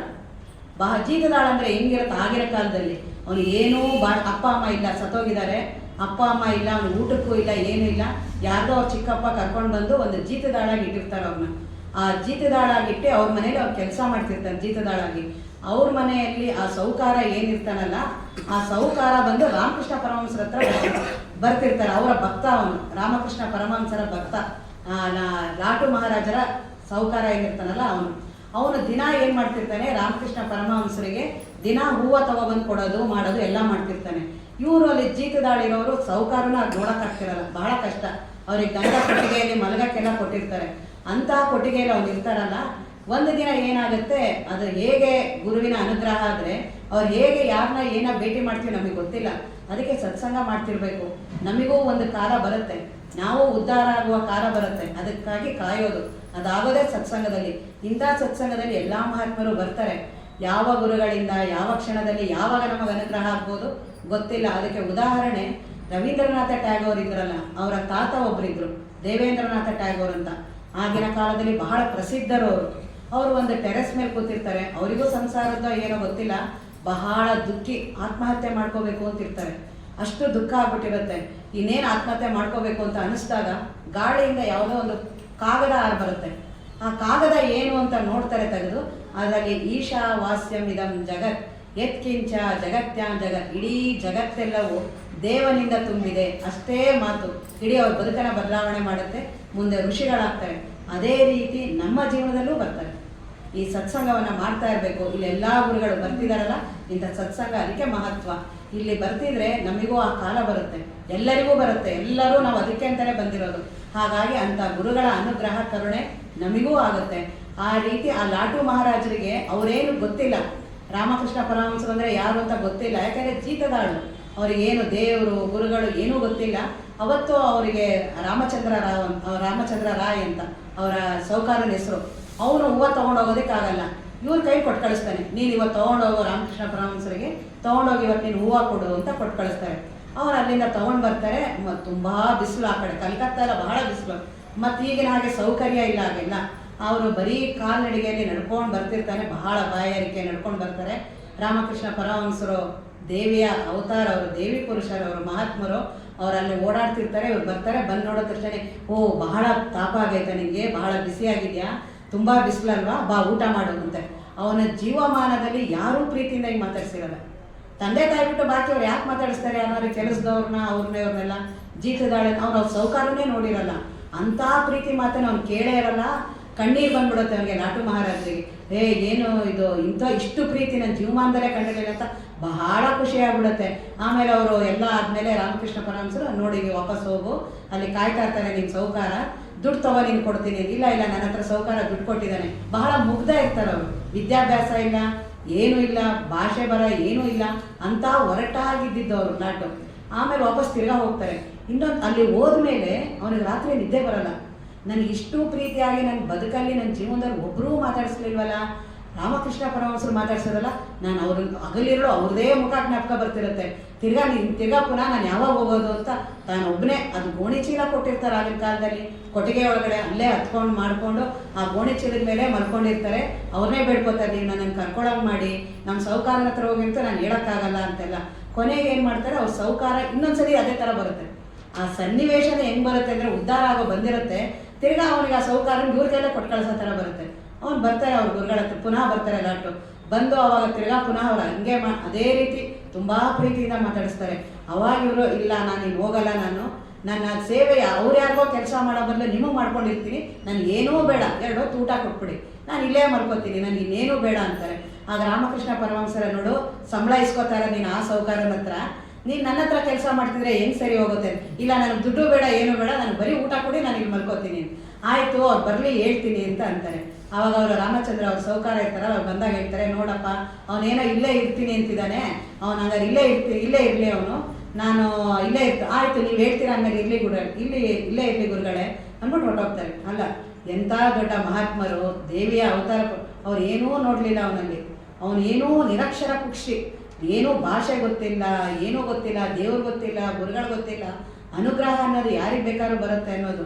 ಹಾಗಾಗಿ ಆ ಲಾಟು ಮಹಾರಾಜು ಅವ್ರ ಜೊತೆ ಇರೋಕ್ಕೆ ಪ್ರಾರಂಭ ಮಾಡ್ತಾರೆ. ಅವ್ರದ್ದು ದಿನ ಏನು ಕೆಲಸ ಅಂದರೆ, ಗುರುಗಳು ಎಲ್ಲಿದ್ದಾರೋ ಅಲ್ಲಿ ಸ್ವಚ್ಛ ಜಾಗ ಸ್ವಚ್ಛ ಮಾಡೋದು, ಅವ್ರಿಗೆ ಏನೇನು ಅನುಕೂಲತೆ ಬೇಕು ಅದನ್ನೆಲ್ಲ ಮಾಡೋದು, ಅವ್ರ ಸ್ನಾನಕ್ಕೆ ಅವ್ರ ಹಾಸಿಗೆ ರೆಡಿ ಮಾಡೋದು, ಅವ್ರಿಗೆ ಏನೇನು ಬೇಕು ಅದನ್ನು ರೆಡಿ ಮಾಡೋದು, ಮತ್ತು ಬೆಳಗ್ಗೆ ಎದ್ದ ತಕ್ಷಣ ಕಣ್ಬಿಟ್ಟ ತಕ್ಷಣ ಗುರುಗಳು ಕಾಣಿಸ್ಬೇಕು. ಅದಾದ್ಮೇಲೆ ಮುಂದಿನ ಕೆಲಸಗಳು. ಅವ್ರು ಕಾಣಿಸ್ಲಿಲ್ಲ, ಅವ್ರು ಕಣ್ಣೇ ಬಿಡ್ತಿರಲ್ಲ, ಅವ್ರು ಎಲ್ಲಿರ್ತಾರೆ ಅಲ್ಲೇ ಉಳ್ಕೊಂಡು ಹೋಗ್ತಿರ್ತಾರೆ, ಅಷ್ಟು ಅವ್ರ ಮೇಲೆ ಅವ್ರಿಗೆ ಶ್ರದ್ಧೆ. ಒಂದು ದಿನ ಏನಾಗುತ್ತೆ, ಇವರು ಜೀತದಾಳಿ ಇರ್ತಾರೆ, ಅವ್ರ ಹತ್ರ ತುಂಬ ರಾಮಕೃಷ್ಣ ಪರಮಹಂಸರಿಗೆ ತುಂಬ ದೊಡ್ಡ ದೊಡ್ಡ ಭಕ್ತರು, ದೊಡ್ಡ ದೊಡ್ಡ ಮಾರ್ವಾಡಿ ಭಕ್ತರು, ಅವರು ಇವರು ಎಲ್ಲರೂ ಅವರಿಗೆ ನಿಮ್ಗೆ ದುಡ್ಡು ಕೊಡ್ತೀವಿ ಅಂದರೆ ಸಾಕು, ಅವರು ರಾಮಕೃಷ್ಣ ಪರಮಹಂಸರು ಮುಟ್ಟದವರೇ ಇಲ್ಲ. ಅಕಸ್ಮಾತ್ ಮುಟ್ಟಕ್ಕೆ ಹೋದ್ರೆ ಕೈಯೇ ತಿರುಗಿಬಿಡ್ತಿರುತ್ತೆ ಅವರಿಗೆ, ಅಷ್ಟು ಅವರು ಪರಿಶುದ್ಧ. ಅದನ್ನು ವಿವೇಕಾನಂದರು ಎಷ್ಟೋ ಸಲ ಪರೀಕ್ಷೆ ಮಾಡ್ತಾರೆ, ಇವ್ರು ನಿಜವಾಗ್ಲೂ ದುಡ್ಡು ಬಿಟ್ಟವರೋ ಇಲ್ವೋ ನೋಡೋಣ ಅಂತ. ಅವ್ರ ಹಾಸಿಗೆ ಮಲಗಿರ್ತಾರಲ್ಲ, ಅವ್ರು ಇಲ್ಲದೆ ಇದ್ದಾಗ ಹಾಸಿಗೆ ಕೆಳಗಡೆ ದುಡ್ಡನ್ನ ಕಾಯಿನ ಇಟ್ಬಿಟ್ಟು ಹೋಗಿ ಔಸ್ಕೊಂಡಿರ್ತಾರೆ. ಅವ್ರು ರಾಮಕೃಷ್ಣ ಪರಮಹಂಸರು ಏನೂ ಗೊತ್ತಿಲ್ಲ, ಬಂದು ಹಿಂಗೆ ಮಲ್ಕೊಂಡ ತಕ್ಷಣ ಚೇಳು ಕಡ್ದಾಗ ಎದ್ಬಿಡ್ತಾರೆ. ಏನೋ ಇದೆ ಇಲ್ಲಿ, ಏನೋ ಇದೆ, ತೆಗಿ ಅಂತಂದ್ರೆ ಅಲ್ಲಿ ನಾಣ್ಯ ಇರುತ್ತೆ. ಅವರು ಒಂದು ಹಲ್ಲಿನ ಬ್ರಷ್, ಒಂದು ಬೆಳ್ಳಿದು ಏನೂ ಮುಟ್ಟಕ್ಕಾಗ್ತಿರಲ್ಲ ಅವರಿಗೆ, ಅಷ್ಟು ವಿರಾಗಿ ಪುರುಷರು. ದೇವಿಯ ಸಾಕ್ಷಾತ್ಕಾರ ಆಗಿರೋರು, ಆತ್ಮಾನುಭವ ಆಗಿರೋರು. ಅವ್ರು ಯಾವುದರ ಅವಶ್ಯಕತೆನೇ ಇಲ್ಲ. ಅವರಿಗೆ ಮಾರ್ವಾಡಿಗಳು ಅವರೆಲ್ಲ ಏನೇನೋ ಕೊಡ್ತೀನಿ, ಇಲ್ಲ ನನಗೇನು ಬೇಡಪ್ಪ ಅಂತ. ಅದರಲ್ಲಿ ಒಬ್ಬ ಏನು ಮಾಡ್ತಾರೆ, ಈ ಲಾಟು ಮಹಾರಾಜನ ನೋಡಿ, ಪಾಪ ಈ ಲಾಟು ಬಹಳ ತುಂಬ ನಿಮ್ಮ ಸೇವೆ ಎಲ್ಲ ಮಾಡ್ತಾನೆ, ಬರೀ ಕಾಲಲ್ಲೇ ಇಡೀ ದೇವಸ್ಥಾನ ಎಲ್ಲ ಓಡಾಡ್ತಾನೆ, ಅವನಿಗೊಂದು ಒಳ್ಳೆ ಹೊಸದು ಪಾದರಕ್ಷೆ ಕೊಡಿಸೋಣ ಅಂತ ಅವನಿಗೆ ಅನ್ಸುತ್ತೆ. ಅವನು ಅವರಿಗೆ ಪಾದರಕ್ಷೆ ಕೊಡಿಸ್ತಾನೆ. ಅವ್ನಿಗೆ ಅದು ಹಾಕೊಂಡು ಬಹಳ ಖುಷಿ. ಯಾಕೆಂದರೆ ಜೀವಮಾನದಲ್ಲಿ ಆಕೆ ಇಲ್ಲ, ಅವನು ಬಡವ, ಬಹಳ ಬಡವ, ಕಡು ಬಡತನ. ಯಾರು ಅವ್ರಿಗೆ ಉಪಚಾರ ಮಾಡೋರು, ಇದಾಕೋ ಪಾದರಕ್ಷೆ ಹಾಕೋ ಬಟ್ಟೆ ಹಾಕಂತ ಕೇಳೋರೇ ಇಲ್ಲ. ಅವ್ರು ಕೊಡಿಸಿದ ತಕ್ಷಣ ಅವ್ರು ಭಾಳ ಖುಷಿ. ಏನು ಅದನ್ನು ಹಾಕೊಂಡು ಇಡೀ ದೇವಸ್ಥಾನ ಎಲ್ಲ ಖುಷಿಯಿಂದ ಓಡಾಡ್ತಿರ್ತಾರೆ. ಅದನ್ನು ನೋಡಿ ರಾಮಕೃಷ್ಣ ಪರಮಹಂಸರಿಗೆ ಬಹಳ ಖುಷಿ, ಏನು ಖುಷಿ ಪಡ್ತಾ ಇದ್ದಾನೆ ಅವನು ಅಂತ. ಅವತ್ತು ರಾತ್ರಿ ಅವರು ಅದನ್ನು ಬಿಟ್ಟು ಮಲಗಿರ್ತಾರೆ. ರಾತ್ರಿ ಬಂದು ಮಲಗ್ತಾರೆ. ರಾಮಕೃಷ್ಣ ಪರಮಹಂಸರ ಮಂಚ ಮೇಲ್ಗಡೆ, ಇವರು ಅದ್ರ ಕೆಳಗಡೆ ಇರ್ತಾರೆ. ರಾತ್ರಿ ಬೆಳಗ್ಗೆ ರಾಮಕೃಷ್ಣ ಪರಮಹಂಸರ ನಿದ್ದೆ ಬಹಳ ಕಡಿಮೆ. ಅವರು ಯಾವಾಗ ಬೇಕಾದ್ರೂ ಎಚ್ಚರಿಕೆ ಆಗ್ತಿರುತ್ತೆ, ಯಾವಾಗ ಬೇಕಾದ್ರೂ ಸಮಾಧಿ, ದೇವಿಯ ಜೊತೆ ಮಾತು, ಇದು. ಹಾಗಾಗಿ ಅವರ ನಿದ್ರೆ ಕಡಿಮೆ, ಬೇಗ ಎಚ್ಚರ ಆಗುತ್ತೆ. ಆಚೆ ಬರ್ತಾರೆ. ಅವ್ರದ್ದು ಪಾದರಕ್ಷೆ ಇರಲ್ಲ, ಒಂದು ಲಾಟದು, ಅದು ನಾಯೆಲ್ಲ ಎಳ್ಕೊಂಡು ಹೊಟ್ಟೋಗ್ಬಿಟ್ಟಿರುತ್ತೆ. ಇವ್ರು ಅದನ್ನು ಹುಡ್ಕೊಂಡು ಹೋಗ್ತಾರೆ. ಎಷ್ಟು ಭಕ್ತಿ ಅವ್ರ ಭಕ್ತಿ ಹೆಂಗಿರ್ಬೋದು, ಇವ್ರು ಅದನ್ನು ಹುಡ್ಕೊಂಡು ಹೋಗ್ತಾರೆ. ರಾಮಕೃಷ್ಣ ಪರಮಹಂಸರು ಅದನ್ನು ಹುಡ್ಕೊಂಡು, ಎಲ್ಲೋ ಪಾಪ ಅವನು ಎಷ್ಟು ಖುಷಿ ಪಡ್ತಿದ್ದಾನೇನೆ, ಏನು ಆನಂದ ಪಡ್ತಿದ್ನಲ್ಲ ಅವನು, ಪಾಪ ಅವನಿಗೆ ಬೆಳಗ್ಗೆ ಎದ್ದ ತಕ್ಷಣ ಅವನಿಗೆ ಇದಾಗ್ಬಿಡುತ್ತೆ ಅಂದ್ಬಿಟ್ಟು ಅವ್ರು ಅದನ್ನು ಹುಡ್ಕೊಂಡು ಹೋಗ್ತಾರೆ. ಇವರು ಲಾಟು ಮಹಾರಾಜ್ ಎದ್ದೇಳ್ತಾರೆ. ಎದ್ದ ತಕ್ಷಣನೇ ಕೂಗ್ತಾರೆ ಅವ್ರನ್ನ, ಗುರುಗಳೇ ಗುರುಗಳೇ ಅಂತ. ಅವ್ರು ಏನು ಮಾತಾಡಲ್ಲ. ಎಲ್ಲೋದ್ರು ಇವರು ಅಂತ ಹಂಗೆ ಕಣ್ಮುಚ್ಕೊಂಡೆ ಆಚೆ ಬರ್ತಾರೆ. ಅವ್ರು ಕಾಣಿಸೋರ್ಗು ಅವ್ರು ಕಣ್ಬಿಡಲ್ಲ ಲಾಟು ಮಹಾರಾಜ್. ಹಂಗೆ ಹುಡ್ಕೊಂಡು ಬರ್ತಾರೆ. ಅವ್ರು ಎಲ್ಲೋ ಬೇರೆ ಹತ್ರ. ಅವಾಗ ಇಲ್ಲಿದ್ದೀನಿ ಬಾ ಅಂತ ಕರೀತಾರೆ. ಅವಾಗ ಇಲ್ಲಾಗ ಬಂದ್ರಿ ಗುರುಗಳೇ ಅಂತಂದಾಗ, ನೋಡು ನಿಂದು ಯಾವುದೋ ಒಂದು ಪಾದರಕ್ಷೆ ಇಲ್ಲಿ ಎಳ್ಕೊಂಡು ಬಂದ್ಬಿಟ್ಟಿತ್ತು, ಅದನ್ನು ನಾನು ಹುಡ್ಕೊಂಡು ಬಂದಿದ್ದೀನಿ ಅಂದ ತಕ್ಷಣನೇ ಅವ್ರು ಅಲ್ಲೇ ಕಾಲು ಬಿದ್ದು ಅಳ ಸ್ಟಾರ್ಟ್ ಮಾಡಿಬಿಡ್ತಾರೆ. ಯಾರು ದೇವಿಗಾಗಿ ಸಾಕ್ಷಾತ್ಕಾರಕ್ಕಾಗಿ ಬದುಕನ್ನು ಇಟ್ಟು ದೇವರನ್ನು ಅನುಭವಿಸಿ ದೇವರಾಗಿರೋರು ನನ್ನ ಒಂದು ಪಾದರಕ್ಷೆ ನನಗೆ ಹುಡ್ಕೋದು ನನಗೆ ಒಳ್ಳೇದಲ್ಲವೇ ಅಲ್ಲ ಅಂತ. ಇಲ್ಲ ಪಾಪ, ನೀವು ಎಷ್ಟು ಖುಷಿ ಪಡ್ತೀರಿ. ಅಷ್ಟು ಗುರುಗಳು ಕರುಣಾಳು ಇರ್ತಾರೆ. ಅವರು ಕಟಕರಿರಲ್ಲ, ಕರುಣಾಳುಗಳಿರ್ತಾರೆ. ನಾವು ಅರ್ಪಿಸ್ಕೊಳಕ್ಕೆ ಕಂಜುಸ್ತಾನೆ ಇರ್ತೀವಿ. ನಾವು ಪೂರ್ತಿ ಅರ್ಪಿಸ್ಕೊಳಕ್ಕೆ ಇಷ್ಟ ಆಗಲ್ಲ. ಚೂರು ಕೊಡೋದು ಮಾಡೋದು, ಏನು ಅಂಥದ್ದು ಏನಿರಲ್ಲ ನಮ್ಮಲ್ಲಿ. ದೇಹ ಮನಸ್ಸು ಅಹಂಕಾರ ಅದನ್ನು ಸುಮ್ಮನೆ ಭಾವದಲ್ಲಿ ಅರ್ಪಿಸು ಅಂತಾರೆ. ನಮ್ಮದೇ ದುಡ್ಡು, ನಮ್ಮ ಹೆಂಡತಿ, ನಮ್ಮ ಮನೆ ಅದನ್ನೇರ ಕೇಳ್ತಾರ, ಅದನ್ನೇನು ಕೇಳಲ್ಲ. ಆದರೆ ನಾವು ಅರ್ಪಿಸೋದಿಲ್ಲ. ಹಂಗಾಗಿ ಸ್ವಲ್ಪ ಕಷ್ಟ ಅನುಭವಿಸ್ಬೇಕಾಗತ್ತೆ. ಆ ಲಾಟು ಮಹಾರಾಜ ಎಲ್ಲವನ್ನು ಅರ್ಪಿಸಿದ್ರು. ಗುರುಗಳು ಎಷ್ಟು ಕರುಣೆ ಅವರಿಗೆ. ಮುಂದೆ ಒಂದು ದಿನ ದೊಡ್ಡ ಮಹಾತ್ಮರಾಗ್ತಾರೆ ಅವರು, ಲಾಟು ಮಹಾರಾಜ್. ಆಗ ವಿವೇಕಾನಂದರು ಹೇಳ್ತಾರೆ, ರಾಮಕೃಷ್ಣ ಪರಮಹಂಸರು ನನ್ನನ್ನು ದೊಡ್ಡವ್ರು ಮಾಡಿದ್ದು ಏನೂ ದೊಡ್ಡ ವಿಷಯ ಅಲ್ಲ. ಯಾಕೆ, ನಾನು ಬಹಳ ಅಗಾಧ ಪಂಡಿತ ಇದ್ದೆ, ಬಹಳ ಶ್ರೇಷ್ಠವಾಗಿದ್ದೆ, ಎಲ್ಲ ಅಧ್ಯಯನ ಶಾಸ್ತ್ರ ಎಲ್ಲವೂ ನನಗಿತ್ತು. ನನ್ನನ್ನು ದೊಡ್ಡವ್ರು ಮಾಡೋದಲ್ಲ, ಅದೇನೂ ದೊಡ್ಡದಲ್ಲ. ಆದರೆ ಲಾಟು ಮಹಾರಾಜನ್ನು ನನ್ನಷ್ಟಕ್ಕೆ ಎತ್ತರ ಮಾಡಿದ್ರಲ್ಲ, ಅದು ಶ್ರೀರಾಮಕೃಷ್ಣ ಪರಮಹಂಸರ ಅದು ಅವರ ವೈಭವ ನೋಡಬೇಕು ಅಂದರೆ ಅದರಲ್ಲಿ. ಒಂದು ದಿನ ಏನು ವಿವೇಕಾನಂದರ ನಂತರ ಬೇಲೂರು ಮಠ ಮಾಡಿದಾಗ ಅಲ್ಲಿ ಬಹಳ ಶಿಸ್ತುಬದ್ಧ ಕ್ರಮ ಮಾಡ್ತಾರೆ. ಸನ್ಯಾಸಿಗಳೆಲ್ಲ ಇಷ್ಟೊತ್ತಿಗೆ ಎದ್ದೇಳಬೇಕು, ಇಷ್ಟು ಗಂಟೆಗೆ ಬರಬೇಕು, ಇಷ್ಟು ಗಂಟೆಗೆ ಪಾಠ ಓದಬೇಕು, 1 ನಿಮಿಷ ಆಚೆ ಈಚೆ ಆದರೆ ಬಹಳ ಕಠಿಣ ಶಿಕ್ಷೆ ಕೊಡ್ತಿರ್ತಾರೆ ವಿವೇಕಾನಂದರು. ಆಗ ಇವರು ಲಾಟು ಮಹಾರಾಜ್ ಅಂತಾರೆ, ನೋಡು ನನಗೆ ಹಂಗೆಲ್ಲ ಇರೋಕ್ಕಾಗಲ್ಲ, ನಾನು ಹೆಂಗಂಗೋ ಬೆಳೆದವನು, ನೀನೇನು ಶಿಸ್ತೆಲ್ಲ ಮಾಡಿದೆಯಲ್ಲ, ನಂಗೆ ಆ ರೀತಿ ಮಾಡೋಕ್ಕಾಗಲ್ಲ ಅಂತಂದಾಗ ವಿವೇಕಾನಂದರು ಜೋರಾಗಿ ನಗ್ತಾರೆ. ಆ ನಿಯಮಗಳೆಲ್ಲ ನಿನಗ್ಯಾಕೆ, ನೀನು ದೇವರು ಗುರುಪುತ್ರ, ನಿನಗಲ್ಲ ಅದು, ಅದೆಲ್ಲ ಇವ್ರಿಗೆಲ್ಲರಿಗೂ, ನೀನು ಆರಾಮಾಗಿರುವಂಥವ್ರಿಗೆ ಅಂತಾರೆ. ಆ ರೀತಿ ಗುರು ಕರುಣೆ. ಆ ಗುರುಗಳು ನಮಗೆ ಯಾವುದೋ ರೀತಿಯಾಗಿ ಕರುಣೆ ಮಾಡ್ತಾರೆ. ಹಾಗಾಗಿ ಸತ್ಸಂಗವನ್ನು ಮಾಡೋದು. ಅದರಲ್ಲೂ ಬುದ್ಧ ಮಹಾತ್ಮನ ಕಥೆಯನ್ನು ಕೇಳ್ತೀವಿ. ಅದರಲ್ಲಿ ಒಬ್ಬರು ಕಿಸಾ ಗೌತಮಿ, ನಿಮ್ಗೆಲ್ಲರಿಗೂ ಗೊತ್ತಿರುವಂಥ ಕತೆ. ಮಹಾತ್ಮರು ನಮ್ಗೆ ಸಾವನ್ನ ಇಲ್ಲದೇ ಇರೋಂಗೆ ಮಾಡಲ್ಲ, ಆ ಸಾವು ನಮಗೇನು ಪರಿಣಾಮ ಆಗದೆ ಇರೋಂಗೆ, ಸಾವು ಅನ್ನೋದೇ ನಿನಗಿಲ್ಲ ಅನ್ನೋದು ಮಾಡ್ತಾರೆ. ಆ ಕಿಸಾ ಗೌತಮಿ ಒಬ್ಬಳೇ ಮಗು, ಬಹಳ ಗಂಡ ಇಲ್ಲ ಏನಿಲ್ಲ, ಬಹಳ ಪ್ರೀತಿಯಿಂದ ಸಾಕಿದಾಳೆ. ಅದು ಸತ್ತೋಯ್ತು, ಚಿಕ್ಕ ಮಗು, ಒಬ್ಳು ಬಹಳ ಪ್ರೀತಿ. ಆಗಿನ ಕಾಲದಲ್ಲಿ ಬುದ್ಧ ಮಹಾತ್ಮ ಬಂದರೆ ಇಡೀ ಊರೂರೇ ಅವ್ರ ಹಿಂದೆ ಬರ್ತಿತ್ತು. ಇಡೀ ಅಷ್ಟು ಪ್ರಭಾವ, ಅಷ್ಟು ಪ್ರಶಾಂತ ವ್ಯಕ್ತಿ ಮಹಾತ್ಮರು ಬಂದ್ರೇ ಹಾಗೆ. ಆ ರೀತಿ ಅವರು ಊರಿನ ಆಚೆ ಯಾವಾಗಲೂ ಬರ್ತಿದ್ರು. ಆಗ ಎಲ್ಲರೂ ಬುದ್ಧ ಮಹಾತ್ಮನ ಹತ್ರ ಹೋಗ್ತಿದ್ರು. ಅವಳಿಗೆ ಎಲ್ಲರೂ ಬಹಳ ವಿಪರೀತ ದುಃಖ. ಮಕ್ಕಳು ಕಳ್ಕೊಂಡಿದ್ರೆ ಎಲ್ಲರಿಗೂ ದುಃಖ ಅಲ್ಲ, ಅದು ಪ್ರೀತಿ ಪಾತ್ರ. ತುಂಬ ಒಂದೇ ಮಗು, ಗಂಡ ಇಲ್ಲ, ಮಗು ಸತ್ತೋಗಿದೆ. ಆಗ ಎಲ್ಲರೂ ಅಂತಿದ್ರು ಬುದ್ಧ ಮಹಾತ್ಮ ಬಹಳ ದೊಡ್ಡವನು, ಅವನು ಏನು ಬೇಕಾದ್ರೂ ಪವಾಡ ಮಾಡ್ತಾರೆ ಹಿಂಗೆಲ್ಲ. ಆಗ ಅವಳಿಗೂ ಅನಿಸ್ತು, ನಮಗೂ ಅನಿಸ್ತಿರ್ತಾರ ಕಷ್ಟ ಕಾಲದಲ್ಲಿ, ಇಂಥ ದೇವ್ರ ಹತ್ರ ಹೋಗಿ ಅಲ್ಲಿ ಏನಾರು ಆಗುತ್ತೆ, ಇಂಥ ತಾಯ್ತ ಕಟ್ಸಿ. ಆ ಕಷ್ಟ ಕಾಲದಲ್ಲಿ ಮನಸ್ಸಿಗೆ ಆ ರೀತಿ ಅನಿಸುತ್ತೆ, ತಪ್ಪಲ್ಲ, ಆ ಮನಸ್ಸೇ ಆ ರೀತಿ ಆಗ್ಬಿಟ್ಟಿರುತ್ತೆ. ಆ ಟೈಮಲ್ಲಿ ನಮ್ಗೆ ಒಟ್ಟು ಪರಿಹಾರ ಬೇಕು, ಏನಾದ್ರು ಬೇಕು. ಚೆನ್ನಾಗಿದ್ದಾಗೆಲ್ಲ ಹೇಳ್ತಾ ಇರ್ತೀವಿ, ಅದರಿಂದ ಏನಾಗುತ್ತೆ, ಹಂಗಾಗುತ್ತೆ. ಯಾವಾಗ ಕಷ್ಟ ಬರುತ್ತಲ್ಲ ಮನಸ್ಸು ವಿವೇಕ ಕಳ್ಕೊಂಡ್ಬಿಡುತ್ತೆ. ಯಾವಾಗ ಏನು ಹೇಳ್ತಾರೋ, ಯಾರು ಏನು ಹೇಳ್ತಾರೋ ಎಲ್ಲ ಸತ್ಯ ಅನ್ಸಕ್ಕಾಗುತ್ತೆ. ಆಗ ಎಲ್ಲರೂ ಅವಾಗ ಬುದ್ಧ ಮಹಾತ್ಮಂದು ಮಹಾತ್ಮ ಹೇಳ್ತಿದ್ರು, ಅವ್ರು ತುಂಬ ದೊಡ್ಡ ಮಹಾತ್ಮರು, ಅವ್ರ ಹತ್ರ ಹೋದರೆ ಎಲ್ಲ ಕಷ್ಟ ಪರಿಹಾರ ಆಗುತ್ತೆ. ಹಾಗಾದ್ರೆ ನನ್ನ ಮಗನು ಬದುಕಿಸ್ತಾರೆ, ಬಹಳ ದೊಡ್ಡ ಮಹಾತ್ಮರು, ಅವ್ರಿಗೆ ಯಾವ ದೊಡ್ಡ ವಿಷಯ ಬದುಕಿಸ್ತಾರೆ ಹೋಗು ಅಂತ. ಹಾಗಾಗಿ ಅವಳು ಆ ಮಗುನ ಎತ್ಕೊಂಡು ಬರ್ತಾಳೆ. ಎಲ್ಲ ಪ್ರವಚನ ಮುಗ್ದಿರುತ್ತೆ, ಬುದ್ಧ ಮಹಾತ್ಮ ಕೂತಿರ್ತಾರೆ. ಪ್ರಶಾಂತವಾದ ವಾತಾವರಣ, ಮಹಾತ್ಮರ ವಾತಾವರಣವೇ ಪ್ರಶಾಂತ ಇರುತ್ತೆ. ಅಲ್ಲಿ ಯಾವ ಸಾಧನೆಗಳು ಬೇಡ. ನಮ್ಮ ಸಿದ್ದೇಶ್ವರ ಸ್ವಾಮೀಜಿಯವರು ಇದ್ರಲ್ಲ, ಅಲ್ಲಿ ಪ್ರವಚನ ನಡೀತಿತ್ತಲ್ಲ, ದೊಡ್ಡ ಬಯಲಲ್ಲಿ 50-60 ಸಾವಿರ ಜನ ಸೇರ್ತಿದ್ರು. ಚಿಕ್ಕ ಮಗುವಿಂದ ಹಿಡಿದು ವಯಸ್ಸಾದವರೆಲ್ಲ, ಒಂದೇ ಒಂದು ಸೂಜಿ ಬಿದ್ರೂ ಸೌಂಡ್ ಬರ್ತಿತ್ತು. ಅಷ್ಟು ನಿಶ್ಶಬ್ದ. ಯಾಕೆಂದರೆ ಆ ದೇವನ ಅಸ್ತಿತ್ವವೇ ಆಗಿದೆ, ಆ ಬ್ರಹ್ಮದ ಅಸ್ತಿತ್ವವೇ ಆಗಿದೆ. ಹಾಗೆ ಮಹಾತ್ಮರ ಅಸ್ತಿತ್ವವೇ ಆಗಿರುತ್ತೆ. ಹಾಗೆ ಬುದ್ಧನ ಅಸ್ತಿತ್ವ, ಪ್ರಶಾಂತವಾದ ವಾತಾವರಣ. ಅಲ್ಲಿಗೆ ಬಹಳ ದುಃಖಿತಳಾಗಿ ಬಂದ್ಲು ಗೌತಮಿ, ಕಿಸಾ ಗೌತಮಿ ಬಂದು ಮಗುನ ಅವ್ರ ಎದುರಿಗೆ ಇಟ್ಟರು, ಬುದ್ಧನ ಎದುರಿಗೆ. ನನ್ನ ಮಗುನ ಬದುಕಿಸ್ಕೊಡಿ ಅಂತಂದಾಗ ಅವನು ಆಗಲ್ಲ ಅಂತ ಏನೂ ಅನ್ನಲಿಲ್ಲ. ಆಗಲಿ, ಅದಕ್ಕೇನಂತೆ ಅಂದ ತಕ್ಷಣನೇ ಎಷ್ಟು ಆರಾಮಾಗ್ಬಿಡುತ್ತೆ. ನಾವು ಬಹಳ ಯಾವುದೋ ದುಡ್ಡಿನ ಸಮಸ್ಯೆ ಆಗಿರುತ್ತೆ, ಯಾರೋ ಒಬ್ರು ಬಿಡಿ, ಅದಕ್ಕೆ ಯಾಕೆ ಅಷ್ಟು ಕಷ್ಟ ಪಡ್ತೀರಾ, ಕೊಡ್ತೀನಿ ಬಿಡಿ ಅಂದರೆ ಎಷ್ಟು ಆರಾಮಾಗ್ಬಿಡ್ತೀವಲ್ಲ. ಅದೇ ರೀತಿ ಮುಂದೆ ಕೊಡ್ತಾರೋ ಬಿಡ್ತಾರೋ, ಆಮೇಲೆ ಆ ಸಮಯದಲ್ಲಿ ಎಷ್ಟು ಆರಾಮ್ ಭರವಸೆ ಬರುತ್ತಲ್ಲ, ಆ ರೀತಿ ಬುದ್ಧ ಮಾತು ಆಗಲಿ ಬಿಡು, ಆಗಲಿ ಅಂತ. ನೀವು ಬದುಕಿಸ್ತೀರಾ? ಆಗಲಿ ಬದುಕಿಸ್ತೀನಿ. ಹಂಗಾರೆ ಏನು ಮಾಡಬೇಕು? ಏನೂ ಮಾಡಬೇಡ, ಆಯ್ತು ಬದುಕಿಸ್ತೀನಿ, ಒಂದೇ ಒಂದು ಸಣ್ಣದಷ್ಟೇ. ಹೋಗಿ ಒಂದು ಯಾವ ಮನೇಲಿ ಸಾವಾಗಿಲ್ವಲ್ಲ ಅಲ್ಲೋಗಿ ಒಂದು ಸಾಸಿವೆ ತಗೋಬ, ಅಷ್ಟೇ ತಾನೇ. ಯಾರ ಮನೇಲಿ ಸಾಸಿವೆ ಇರಲ್ಲ? ಎಲ್ಲರ ಮನೇಲೂ ಸಾಸಿವೆ ಇರುತ್ತೆ. ಅದೇನು ಈಗ ತಗೊಬಂದ್ಬಿಡ್ತೀನಿ ನಾನು ಅಂತ. ಅದೊಂದು ಉಪಾಯ, ಗುರುಗಳು ನಮಗೆ ಉಪಾಯ ಮಾಡೋದು. ಅವೆಲ್ಲವೂ ಜಗತ್ತಲ್ಲಿ ನಡೆಯುತ್ತೆ. ಅದು ಫಸ್ಟ್ ಹೇಳಿದ್ರೆ ಗೊತ್ತಾಗಲ್ಲ, ಬಹಳ ದುಃಖ ಇರುತ್ತಲ್ಲ ಮನಸ್ಸು, ಅದು ಗೊತ್ತಾಗಲ್ಲ. ಹಾಗಾಗಿ ಬುದ್ಧ ಮಾತ್ರ ಅದಕ್ಕೆ ಅವರು ಒಂದು ಉಪಾಯ ಮಾಡ್ತಾರೆ. ಹೋಗ್ಬಾ ಅಂತ ಹೋಗ್ತಾರೆ, ಒಂದು ಮನೆಗೆ ಹೋಗ್ತಾರೆ, ಸಾಸಿವೆ ಬೇಕು, ಅದಕ್ಕೇನಂತ ಕೊಡ್ತೀನಿ. ಆದರೆ ನಿಮ್ಮ ಮನೇಲಿ ಯಾರು ಸಾವಾಗಿದೆ? ನಮ್ಮ ಅಜ್ಜಿ ಸತ್ತಿದ್ದಾರೆ. ಹಿಂಗೆ ಒಂದೊಂದು ಮನೇಲಿ ಹೋದಾಗಲೂ ಒಬ್ಬೊಬ್ರು ಯಾರು ಅವ್ರ ಮನೇಲಿ ಸತ್ತಿದ್ದಾರೆ. ಕೊನೆಗೆ ಎಲ್ಲ ಮುಗಿಸಿ ಬರೋ ಅಷ್ಟೊತ್ತಿಗೆ ಅವಳಿಗೆ ಜ್ಞಾನ ಆಗ್ಬಿಟ್ಟಿತ್ತು, ಜಗತ್ತಿರೋದೇ ಇದೇ ರೀತಿ, ಯಾರು ಬದಲಾವಣೆ ಮಾಡೋಕ್ಕಾಗಲ್ಲ. ಆ ರೀತಿ ಅವಳಿಗೆ ದರ್ಶನ ಆಯಿತು, ಅವಳಿಗೆ ಅದು ಮನವರಿಕೆ ಆಗಿರುತ್ತಲ್ಲ, ಆ ರೀತಿ ಮಹಾತ್ಮರು ಮಾಡ್ತಾರೆ. ಆ ರೀತಿ ಅವಳೆಲ್ಲ ಮಾಡ್ಕೊಂಡು ಬರೋಷ್ಟೊತ್ತಿಗೆ ಅವಳಿಗೆ ಆರಾಮ ಅನಿಸ್ತು. ಬಂದು ಬುದ್ಧ ಭಗವಾನಿಗೆ ಹೇಳಿದ್ಲು, ಇಲ್ಲ ಜಗತ್ತಿರೋದೇ ಇದೇ ರೀತಿ, ನನ್ನ ಮಗನ ಹೋಗಿ ಈಗ ನಾನಲ್ಲಿ ಸ್ಮಶಾನಕ್ಕೆ ಹೋಗಿ ಬರ್ತೀನಿ, ಇನ್ಮೇಲೆ ನಾನು ನಿನ್ನ ಸಂಘಕ್ಕೆ ಸೇರ್ತೀನಿ ಅಂತ ಬುದ್ಧನ ಸಂಘಕ್ಕೆ ಸೇರ್ತಾಳೆ. ಆ ರೀತಿ ಮಹಾತ್ಮರು ನಮಗೆ ಉಪಾಯವನ್ನು ಮಾಡ್ತಾರೆ.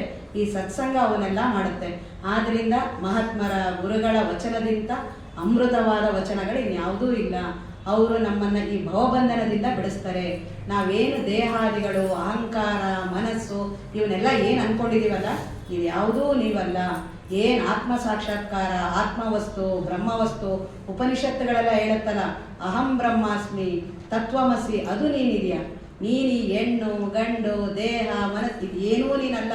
ಇದನ್ನೆಲ್ಲ ಸುಮ್ಮನೆ ನೀನು ತಲೆಗೆ ಹಾಕೊಂಡಿದ್ಯಾ, ಅದು ಯಾವುದೂ ನೀನಲ್ಲ. ನೀನು ಆತ್ಮವಸ್ತು ನೀನಿದೆಯಾ, ಅದನ್ನು ಹೇಳೋದೇ ಗುರುಗಳು.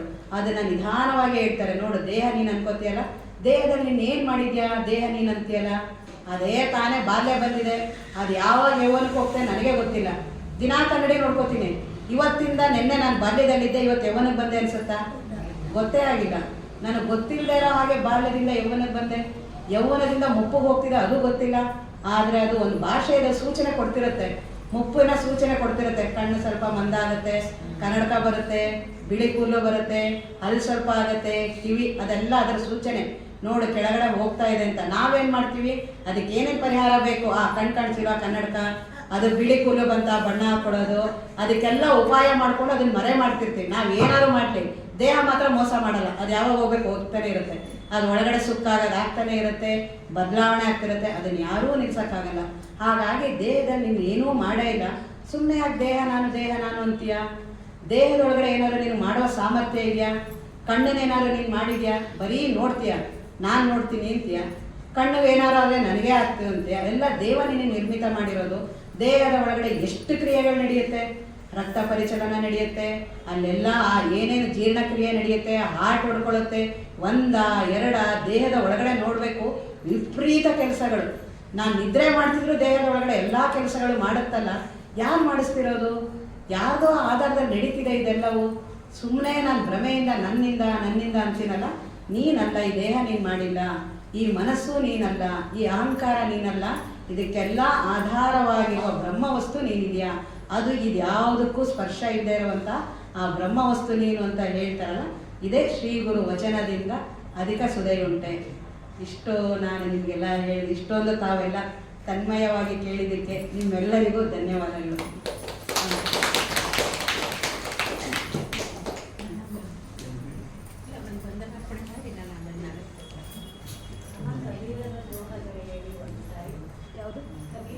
ಕಬೀರ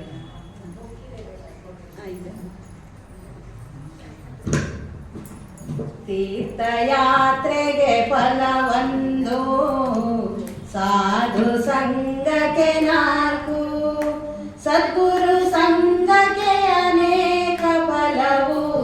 ಇದುವೇ ಸಂತರ ಮತವು ಕಬೀರ, ಇದುವೇ ಸಂತರ ಮತವು. ಗುರು ಮಹಿಮೆಯ ಗರಿಮೆಯನು ಜನರೇನ ಬಲ್ಲರು. ಗುರು ಮುನಿದರೆ ಗುರು ಪೊರೆಯುವನೈ, ಗುರು ಮುನಿದರೆ ಗತಿಯಾರು ಕಬೀರ, ಗುರು ಮುನಿದರೆ ಗತಿಯಾರು. ಗುರುವನು ಕೇವಲ ಮಾನವನೆಂದು ತಿಳಿಯುವವನೇ ಅಂದ. ಮಹಾದುಃಖಿಯವ ಸಂಸಾರದಲ್ಲಿ ಮುಂದೆ ಯಮನ ಬಂದ ಕಬೀರ, ಮುಂದೆ ಯಮನ ಬಂದ. ಸದ್ಗುರು ಮಹಿಮೆ ಅನಂತ, ಸದ್ಗುರು ಕೃಪೆಯು ಅನಂತ. ಅವನ ನಯನಗಳು ಅನಂತವೈ, ತೋರಿದನವನು ಅನಂತ ಕಬೀರ, ತೋರಿದನವನು ಅನಂತ. ದೇಹವು ಬೀಳುವ ತನ್ನ ನೆಲೆಯನ್ನು ನೋಡಿಕೊನಿ, ಗುರುವಿನ ನೆರವನ್ನು ಪಡೆಯುತ್ತಲಿ, ಗುರಿಯ ಕಡೆಗೆ ನಡೆನಿ ಕಬೀರ, ಗುರಿಯ ಕಡೆಗೆ ನಡೆನಿ. ಸದ್ಗುರು ಬೋಧಿಸೆ ಶಿಷ್ಯನು, ಸದ್ಗುರುವೇ ಆದನು.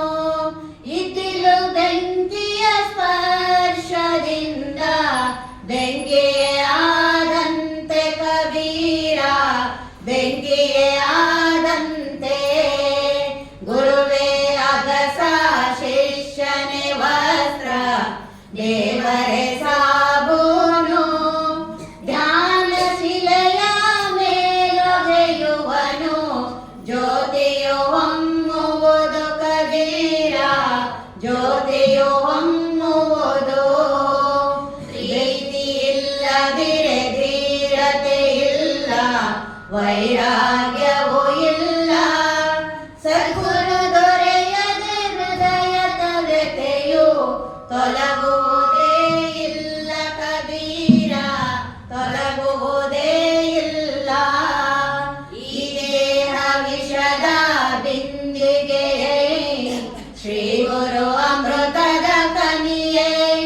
ಶಿರವನೆ ಗುರುವಿಗೆ ಅರ್ಪಿಸಿದರು, ಅದು ಕೇವಲ ತೃಣವೈ ಕಬೀರ, ಅದು ಕೇವಲ ತೃಣವೈ. ಶಿಷ್ಯನೆಂದರೆ ಇಂತಿರಬೇಕು, ಎಲ್ಲವ ಬಿಡಬೇಕು. ಗುರುವೆಂದರೆ ಇಂತಿರಬೇಕು, ಎಲ್ಲವ ಬಿಡಬೇಕು ಕಬೀರ, ಎಲ್ಲವ ಬಿಡಬೇಕು. ಉತ್ತಮ ಜನ್ಮ ದೊರೆಯುವುದು ಇದುವೇ ಹರಿಕೃಪೆಯೇ. ಜನ್ಮವಿಲ್ಲ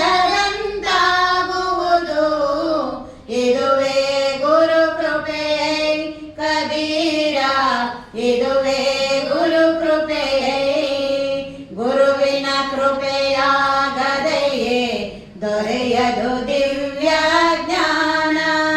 ಜ್ಞಾನವಿಲ್ಲದೆಯೇ ಮುಕ್ತಿ ದೊರೆಯದು, ಶಾಸ್ತ್ರವೇ ಇದಕ್ಕೆ ಪ್ರಮಾಣ ಕಬೀರ, ಶಾಸ್ತ್ರವೇ ಇದಕ್ಕೆ ಪ್ರಮಾಣ. ಈ ಸಲ ಗುರುವನ್ನು ಕಂಡಾಗ ರೋಧಿಸುತ್ತಲೇ ಕೇಳುವೆನು, ಚರಣದ ಮೇಲೆ ಶಿರವನ್ನು ಇರಿಸಿ ಪೇಳುವೆನೆಲ್ಲವನು ಕಬೀರ, ಪೇಳುವೆನೆಲ್ಲವನು. ಗುರುದೇವನೇ ದೇವರ ದೇವ, ಗುರು ಭಕ್ತಿಯ ನೀಡನಗೆ, ನಿಷದಿನ ನಿನ್ನೆಯ ಸೇವೆಯ ನೀಡು, ಬೇಡವಿನ್ನೇನೆ ನನಗೆ ಕಬೀರ, ಬೇಡವಿನ್ನೇನೆ ನನಗೆ. ಈ ಭವ ಸಾಗರ ಅಗಾಧವೈ ಅದು ಅತಿ ಭಯಂಕರ, ನಿನ್ನನೆ ಮೊರೆ ಹೋಗ್ತೀಯನೈ ಗುರುವೇ ನೀ ದಯಾ ಸಾಗರ ಕಬೀರ, ನೀ ದಯಾ ಸಾಗರ. ವೃಕ್ಷ ಕಲ್ಲ ವೃಕ್ಷದ ಫಲವು, ನದಿಯ ನೀರು ನದಿಗಲ್ಲ, ಸಂತನ ಬದುಕು ಸಂತನಿಗಲ್ಲ, ಅದು ಲೋಕದ ಹಿತಕ್ಕೆ ಕಬೀರ, ಅದು ಲೋಕದ ಹಿತಕ್ಕೆ. ಯಾವ ದೇವನನ್ನು ಹುಡುಕುತ್ತಲಿರೆನೋ ಅವನೇ ಬಂದ ಬಳಿಗೆ, ನನ್ನ ಸಮ್ಮುಖದಿ ನಿಂದಿಹ ಅವನ ಪಾದಕ್ಕೆ ಶರಣಾದೆ ಕಬೀರ, ಪಾದಕ್ಕೆ ಶರಣಾದೆ. ಅಜ್ಞಾನದಿ ಮನುಜ ಪಾಪವಗೈಯುವನೈ, ಸದ್ಗುರು ದೊರೆತರೆ ಕ್ಷಣ ಮಾತ್ರದಲ್ಲಿ ಕರ್ಮವು ಕಳೆಯುವುದೈ ಕಬೀರ, ಕರ್ಮವು ಕಳೆಯುವುದೈ. ಸತ್ಯಕ್ಕೆ ಸಮತಪವಿಲ್ಲ, ಸುಳ್ಳಿನಂತ ಪಾಪ, ಯಾರ ಹೃದಯದಿ ಸತ್ಯವಿಹುದೋ ಶ್ರೀ ಗುರುವಿರನಲ್ಲಿ ಕಬೀರ, ಶ್ರೀ ಗುರುವಿರನಲ್ಲಿ.